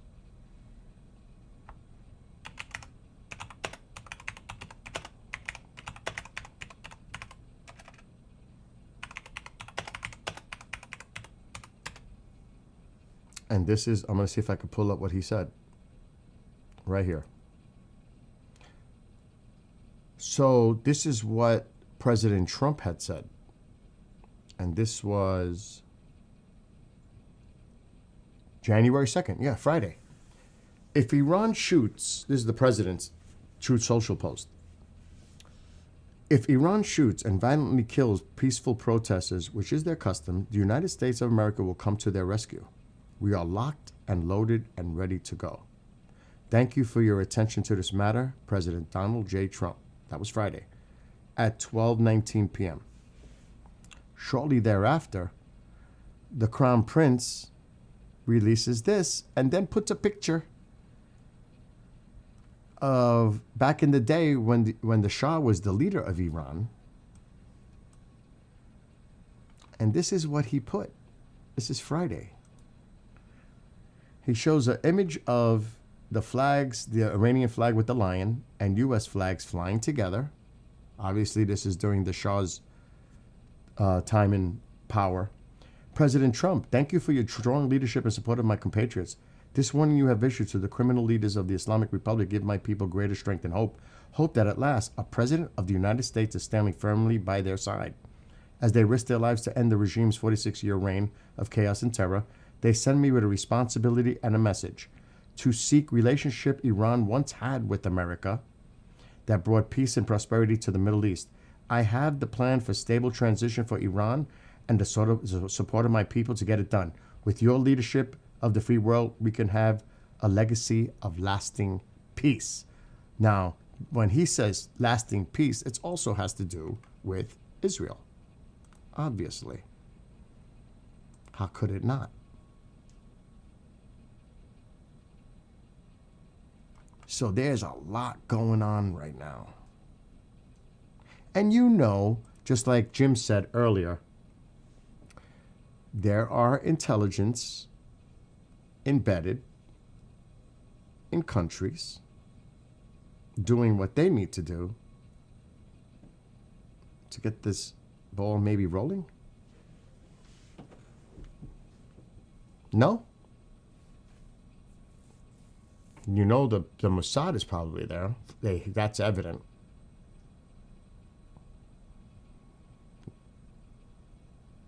So, again, I know all of our, not all, most of our attention is what's going on in Venezuela and what could happen again in Venezuela or Colombia or Mexico or Greenland or the demise of Cuba falling.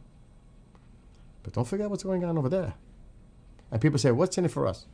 How much should we have invested in spending money, billions, because of Iran? Putting carrier groups in the Persian Gulf, patrolling the Persian Gulf to protect the waterway. Bases everywhere, pretty much.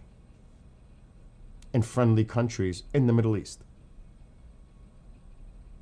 It's the military-industrial complex part of it, but it's still money spent by taxpayers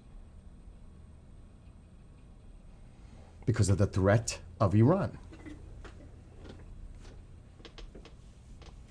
So, like I said, there's a lot at stake here.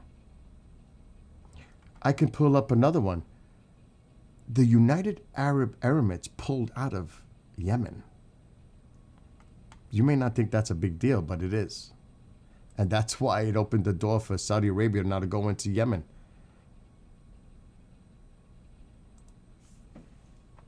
That's why I said you got to also pay attention to the other things that are going on. Saudi Arabia moves on Yemen.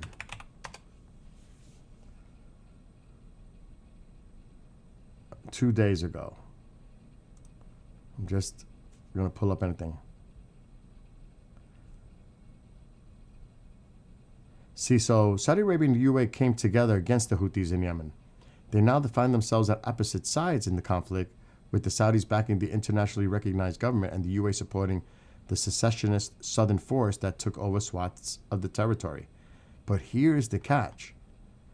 The UAE said it would withdraw its remaining troops in Yemen.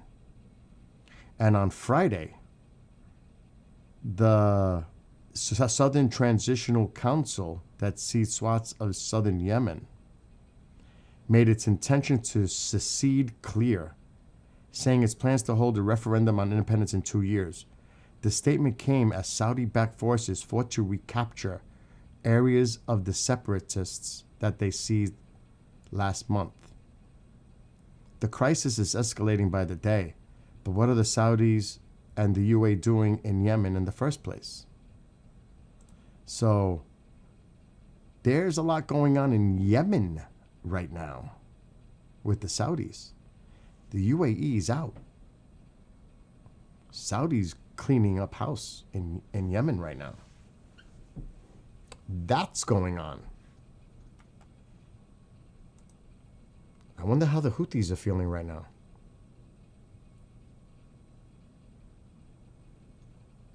And there's, I'm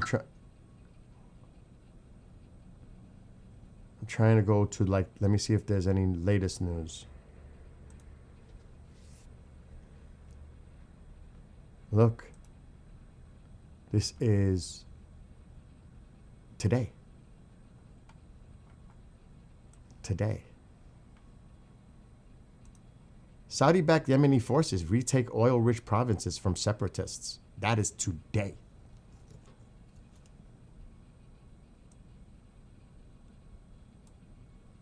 Keep your eyes on what's going on around the globe. There's a lot of stuff going on. Like I said, everybody's attention here might be on Venezuela, but there's stuff going on. Look, government hails record success in retaking provinces from separatists backed by the UAE. But remember what I just told you. The UAE has withdrawn its forces from Yemen.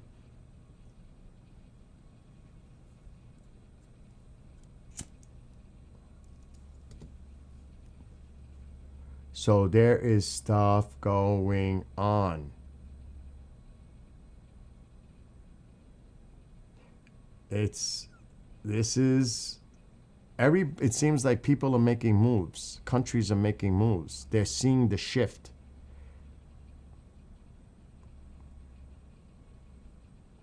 Yeah, it's a lot to take in, Kathy. It is. It is. And I said that in a song. Can you believe that? I wrote a song 2 weeks ago, and I talked about dominoes falling. Oh, my gosh. And I said it would happen at the beginning of the year in the song that I wrote. That's cray-cray.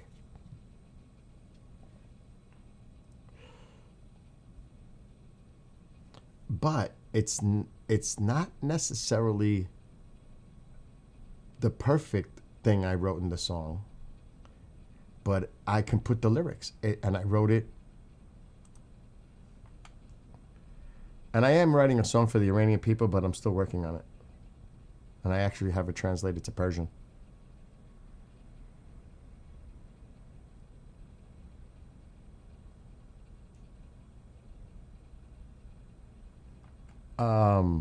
Look at the lyrics.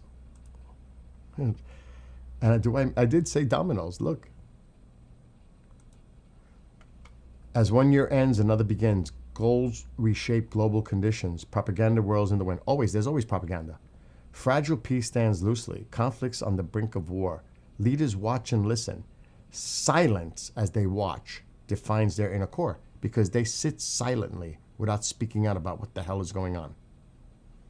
Who will stand up and lead? Democracy and freedoms threatened. Dominoes begin to fall as reality sets in. Sovereign countries defeated. I'm looking at this. If we allow the others, I just call it the axis of evil, to do free reign what they want to do.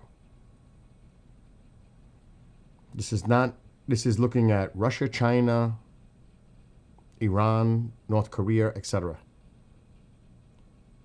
The axis of evil has prevailed. The taste of victory in the air. Days of darkness had begun. The drums of war beat loudly as a leader sits by and watches, sitting and smiling proudly. Taiwan is not a problem. Ukraine is not a problem. NATO is not a problem because of the Monroe Doctrine. Days of darkness has begun. Then I go into the whole thing about the Caribbean boat drug hits. Oil is their ultimate goal. Oh, was I right on that one? And then I brought in some facts to back it up based on actual documents. And meanwhile, here at home, there's a lot of economic woes. A lot of people are concerned about healthcare. And it's like, what the hell is going on in our country while all this other shit is going on? So that's exactly what I wrote. I was pretty on point with a lot of it.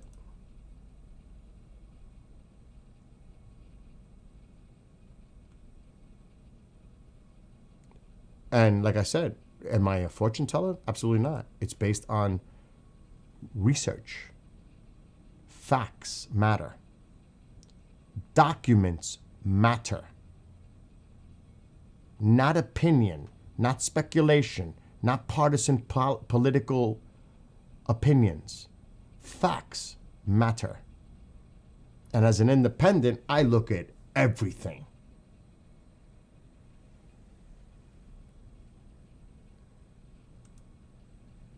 And that's why I think Red Star was in here earlier. It's Mexico. Mexico should be our prime target if we're talking about the drugs. It should be. And I'm going to show you because, of course, I downloaded it. This was released by our government on the international narcotics situation in this country in March, and it was submitted to Congress, but the public doesn't know this. They don't even know. This is an actual government document that I downloaded. Let's go to page 263 because I have it memorized now. It's Mexico. And it pretty much talks about all the countries. All the countries. And how they play a role in the narcotics international.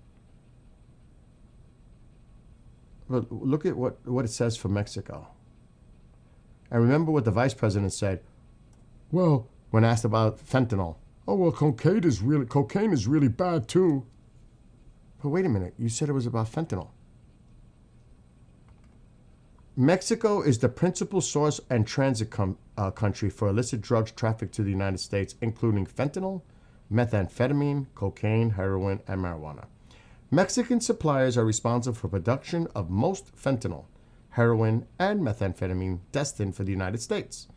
Mexico is the largest source country of fentanyl and fentanyl analogs trafficked to the United States. Mexico-based Sinaloa and New Generation Jalisco cartels are the primary distributors of fentanyl and fentanyl analogs in North America. Companies in the People's Republic of China are the largest source of precursor chemicals and equipment used to manufacture illicit fentanyl and other synthetic drugs in Mexico. Mexico. And it goes into the whole thing. Like I said, this is a report by our own government in March. So obviously somebody didn't get the memo or the report. Right? Oh no, that's why I downloaded it, Susie. I always download stuff before it disappears. Oh, I do that. I make sure I grab it before it disappears. Because it will.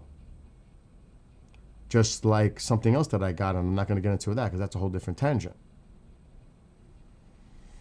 I try to grab this stuff. As soon as I see it, I grab it because it's actual government documents before it disappears. Because then people convolute it and say, what document? Well, now I can't find the document to prove. It's pretty hard to back something up if you talk about it and you ain't got the documents to prove it, right? And the other one that's pretty big that people don't realize, and I thank God, I hope I bookmarked it, and I brought it up earlier, which is important. And this is another government site. Now, see the report I just showed you? It's mentioned in this. That's how I found it. From this. United States Sentencing Commission. This is an actual government site. Okay?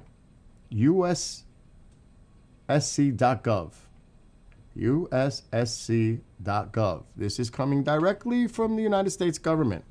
Not the media, not any other sourcing, coming from our own government website. It breaks down the sentencing of people that were arrested and charged criminally with the fentanyl. 83.1 of the individual sentences for fentanyl trafficking were men. 41% Hispanic. It breaks down the thing here, but look, the average age. 83.5% were U.S. citizens arrested for trafficking.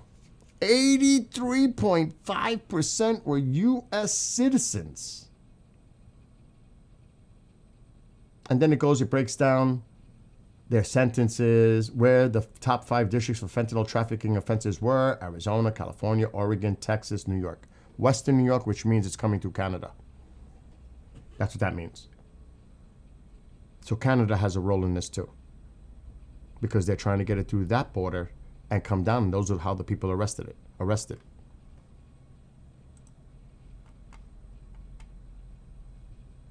And like I always tell people, do your own research.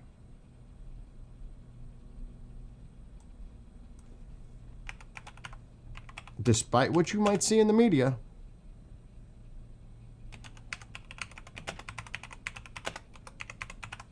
and that's why when I put all this together, I said, this isn't about the drugs. This is about the oil. Because then I did some research about people in, certain positions and their investment in stock with these oil companies. And I said, whoa, this is a little bit deeper than I thought.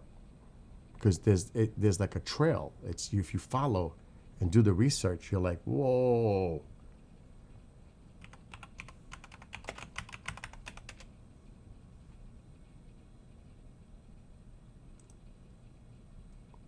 Okay, so here's another site.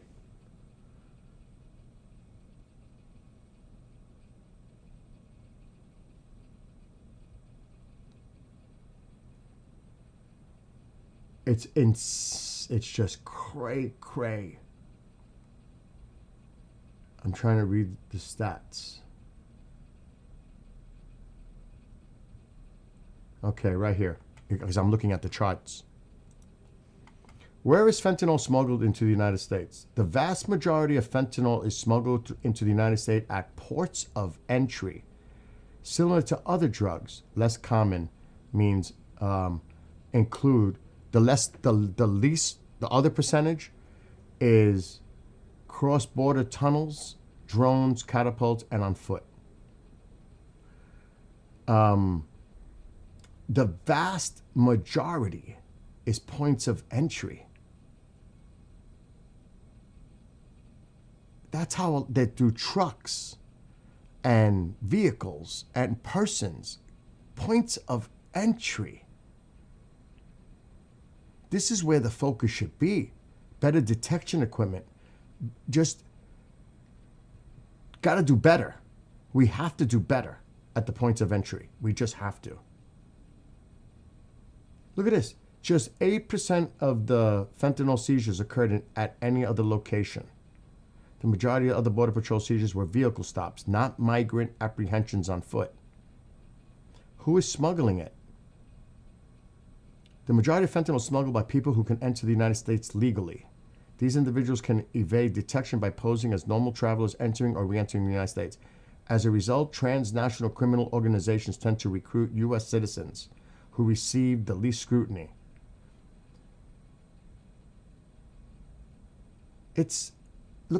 Look at the numbers.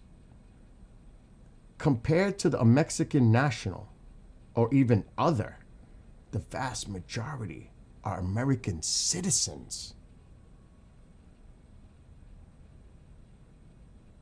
So we need to get the focus on what's really going on here.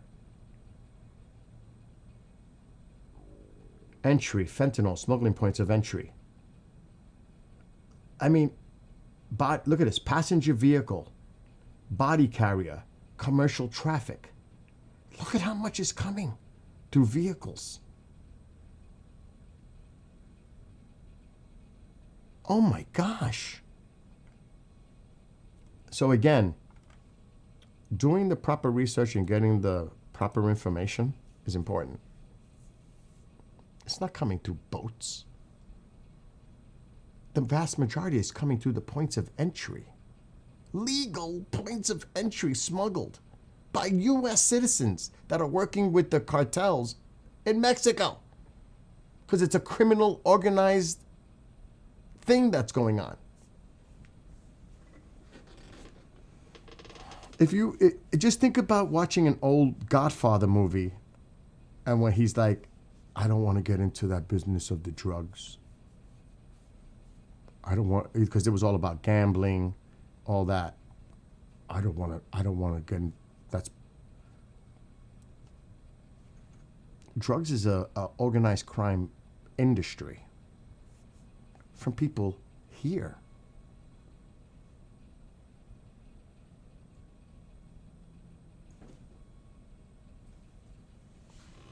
Supply and demand. Sadly, there's a lot of people in this country that you have a clientele. And then mixing it with other drugs, and this stuff is obviously deadly and horrific and what it's doing to our country. But we have to get to the true root of the cause of it and where it's coming from. Mexico should be at the top of the list.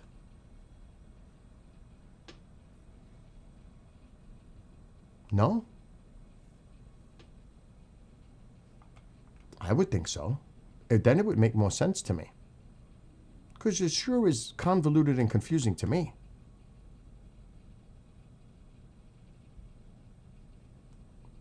And you know, people could spin it any way they want, but facts matter. Facts matter. Look at this chart where I got the report from. And you're going to see the report. That's how I got the report. What is in the 2025 U.S. government report? Well, that's how I found it. Because I bookmark a lot of this stuff so I don't forget where I get it. Look at this. Mexico, Colombia, China, Peru. Fentanyl, Mexico, China. Mexico, methamphetamine. Mexico, heroin. Colombia, of course we know, and Venezuela played a role in this, of course, cocaine. But look at the transit hub, Mexico. Destination, United States market. Mexico. Mexico.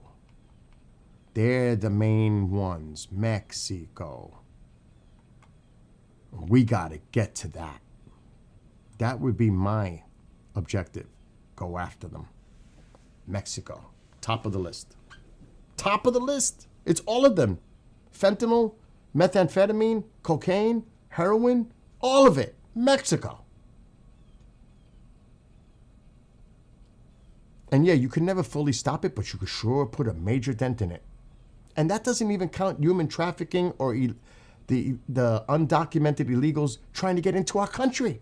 Or worse, other bad characters that are trying to get into our country. Where do they have to travel through mostly? The vast majority. Mexico. Mexico is the problem.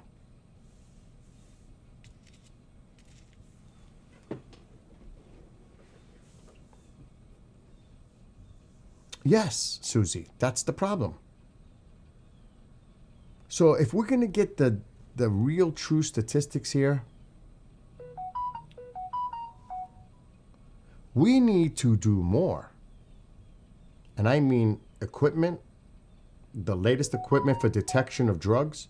We need to do more at the border, at the point of entry of these drugs coming in.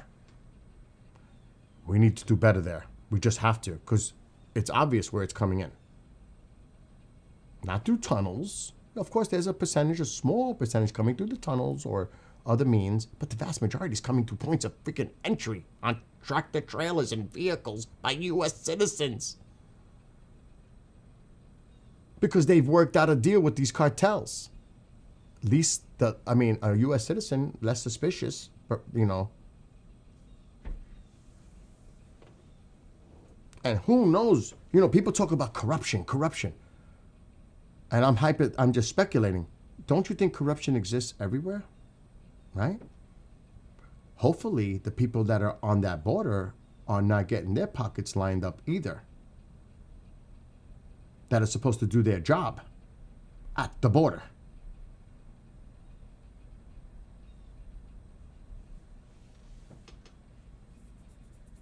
They're making a deal. They look the other way. Let it in. They're getting paid. How do we know? We need to do better.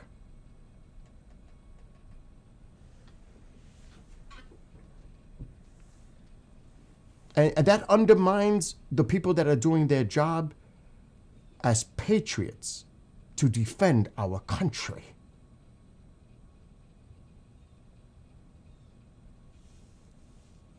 So there's something going on that we need to look a lot deeper into what's going on at the border. And it's not just about what ICE is doing, it's also about what they need to do with these drugs, because that's all you hear about. Fentanyl, this.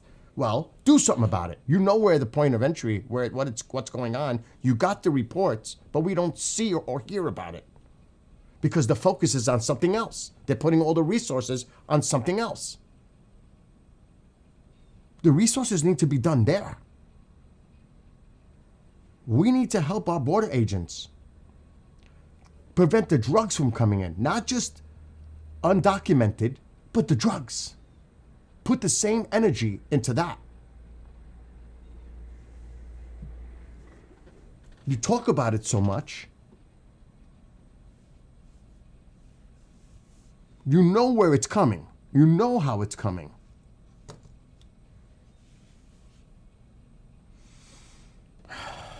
And it really frustrates you. It really does. It's frustrating. And remember, this is based on that report. Key statistics.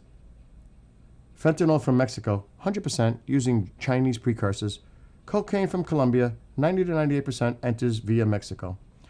Cartel production, methamphetamine from Mexico. Look at the numbers. Heroin from Mexico, 90% remaining from 10% from Colombia. So who is the major distributor to the United States? Mexico. On almost everything, if not everything, when it comes to illegal drugs. Mexico.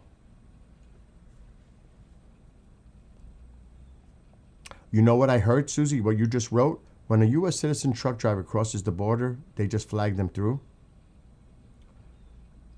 Do you know what I saw the estimated time was for them to get through? 20 seconds. Now, I cannot confirm that, but I read that. The estimated time to get that tractor trailer through customs with a U.S. driver is 20 seconds. That means they're, okay, go ahead. What? There's something wrong there. That's why I said you need the state-of-the-art equipment to detect these drugs. They need the best of the best. Invest it. You spend all this other money on all the other shit you're doing. You need to focus money on that border at points of entry to detect through vehicles of the drugs. I mean, you have the dog sniffing thing going on. We need more than that. We definitely need more than that. So when you hear people talking about all this in a political sense, you know, the stuff, the rhetoric that they say, well, you can say all that you want, but the facts say otherwise. You're just putting your own political spin on it to make it seem this side or that side or whatever. Let's look at the facts and see what's really going on. Can we all please do that? Like, for real? For real?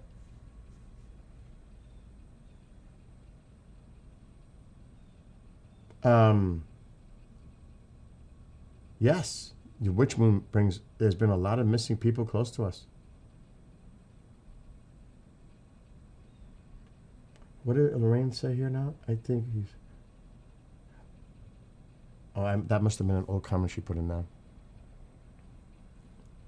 Oh my God, I got to get off soon because I got to take somebody to work. But like I always say, do the research, dig to the facts, not opinion, not speculation, not partisan opinionated persuasion based on certain media outlets. You need to go and do your homework and go to the sources. Try to get what our government is putting out there. Despite how you view politically about the current administration, try to get what they're releasing on government sites, because it's coming directly from the administration, the government. They're releasing this stuff. You just got to find it. They're releasing this. This report was issued to Congress. They know. They know these stats. They know the truth. Despite what they might say publicly, they know. They know the truth. And it would be nice if someone actually came out in a congressional hearing and put that report on the board and say, look, this is what the report said in 2025, the last one done, that clearly indicates what the status of this drug, the drugs that are coming in from other countries. This is the fact about the point of entry. This is the fact of Mexico being the primary country that's the hub, the transit hub for getting these drugs into the United States. Put the facts on the board so that the American people could see it publicly, so everyone can see it. Not that I had to find this and dig and find it. How many people you think have seen that government report? How many? I bet you not many. I bet you. Because they watch CNN or Fox or whatever news all day long. That's how they get the majority of their information.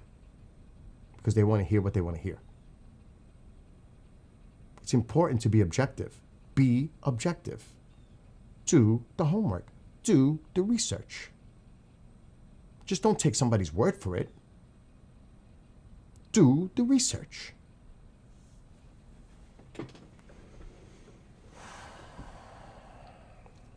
And like Susie said earlier, yeah, I was talking about this for months, the things. I even talked about the soybean before the soybean thing happened. So many things that I was talking about.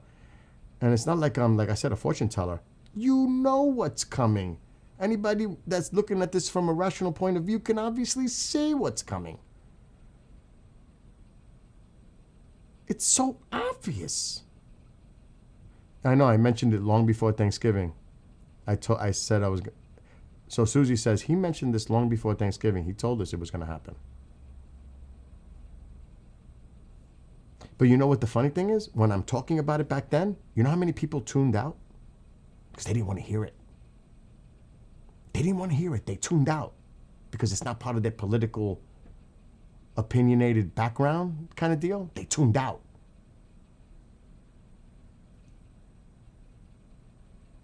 Well,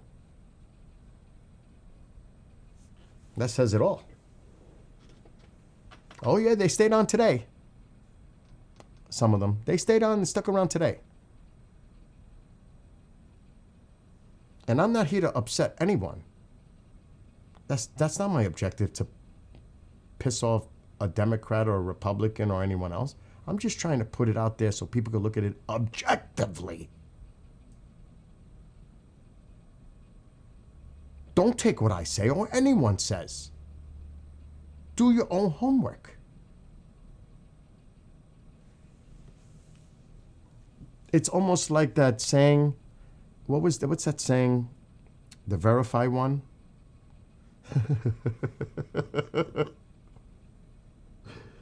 Oh my gosh, it's like, really. That's like saying, yeah, a drone hit Putin's house. Was that verified?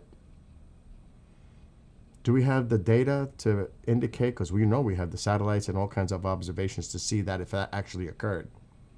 Can we wait till we get all? That's like, God forbid, when you see breaking news about an incident happening anywhere in the country and they start saying things, we don't know the facts yet. Can we at least wait until we have all the facts before we jump to conclusions?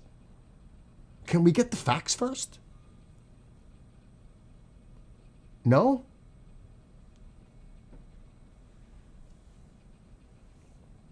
It's important. Sit back, wait. Wait till the information comes in, regardless of what it might be, but sit back, wait. Don't be impulsive.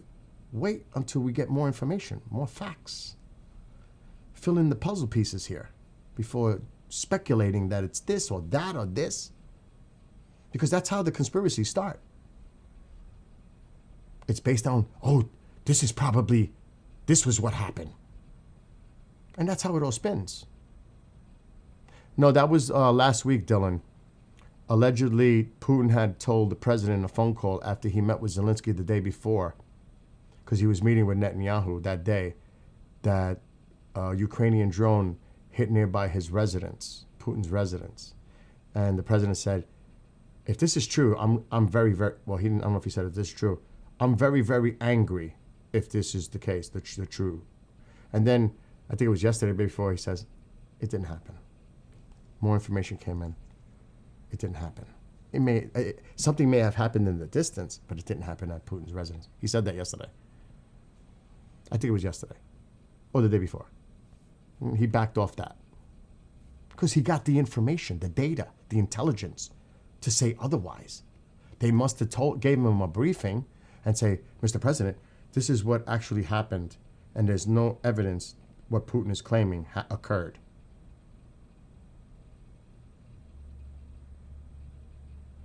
And that's why when you get a call before a meeting and after a meeting by Putin, he's trying to put his influence in there.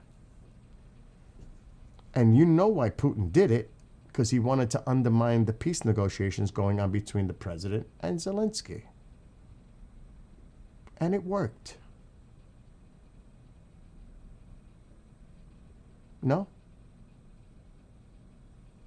That was his intention, to undermine it and put doubt on Zelensky. Here is a guy that you're working a peace deal, and look what he did. He hit my house.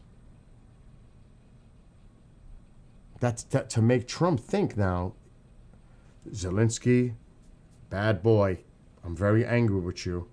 I'm trying to get this peace deal done, and look what you just did. How could you do that after we just had a meeting? That's what Putin wants him to think. No? That's right. There's no sides here. It's only what's right or wrong. And that's the way people should look at things more. What's right and wrong, not from a political lens. Just see things for practical what it is. It's cray-cray. Anyway, I think I've been on long enough.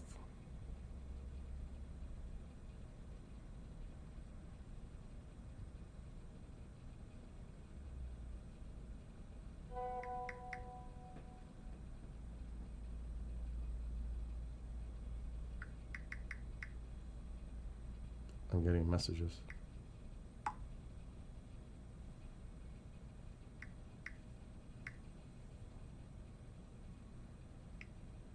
This is WhatsApp.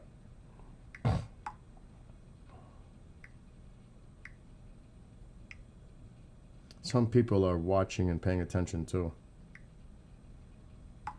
That I'm not aware of. Anyway, do you have any messages of anyone telling you?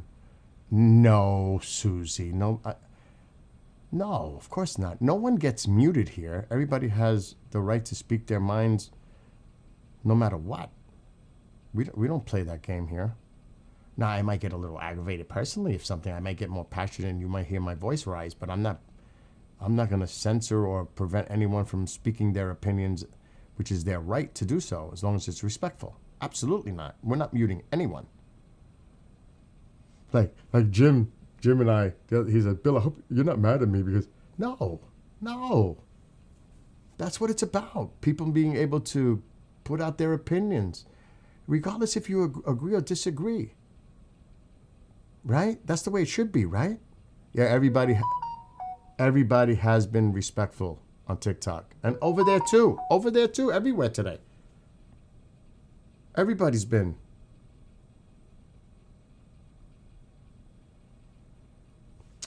So, this is the first time, Kathy, you see me live? I got somebody earlier that said, I thought this was an astronomy channel. I'm unfollowing you. I said it. Yeah, I do a lot of sky watching and gaming and music. But today, what happened with that UN security meeting, I thought was important for people to see, to get informed about what's going on. So I did it. You know? Oh, you only know me from Mr. Producer, Bishop James Long? Yeah, I'm Mr. Producer. I'm the guy with the apple juice, Kathy. Oh my gosh, I don't want to make fun because he'll get on me. Haven't you not heard him say, oh, Mr. Producer must have been drinking the apple juice? Like if I mess up during his production of his show, oh, there goes Mr. Producer. He must have had some apple juice, which I would never do while working, ever. But that would be me. And then like Mr. Producer's dancing. Yeah, I am. Playing the drums, yeah. He's right. He would be telling the truth. And then I got Dylan, that I could kind of trust before he goes to night prayer or Bible study, that he's not going to snitch on me. Oh my gosh. But we enjoy each other's company, no matter what platform it is. We all, no, I trust you, Dylan.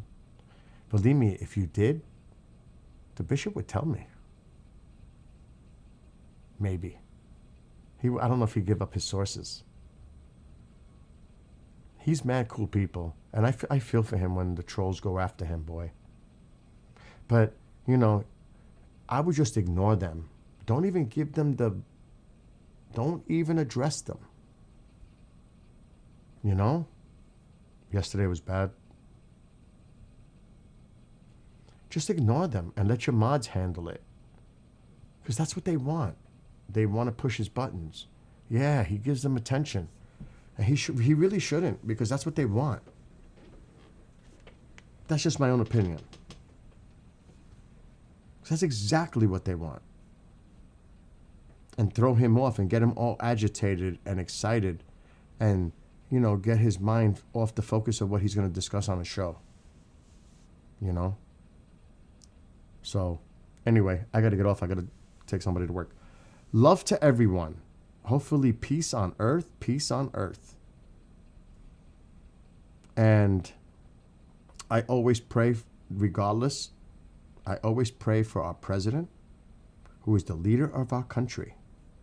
And prayers for all those people in the armed forces that protect us and secure us.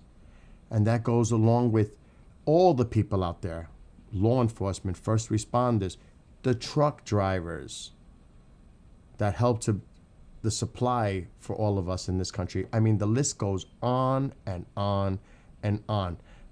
So many people providing for all of us. Remember that. And it doesn't matter if you agree on certain things or not. Just remember, there is a certain amount of respect. Like I said, you may not agree or disagree. I mean, you may agree or disagree, but I will always have respect, regardless. Because once I lose respect for myself. It's thrown out the window. I'm going live later. I have a live show from 9 to 10. But then I may be back later because I got to take somebody to work. But I need to rest because I've been streaming for how many hours now? 4+. Anyway, love and light to everyone. And I'll see everybody later. Susie, I hope you feel better. I know you're going through a lot. And Kathy, it was great seeing you for the first time. Dylan, hope you're not working too hard and too many hours. Because he probably is in West Virginia. And Susie's in Texas. And yeah, I'm getting messages. Anyway, love to all of you.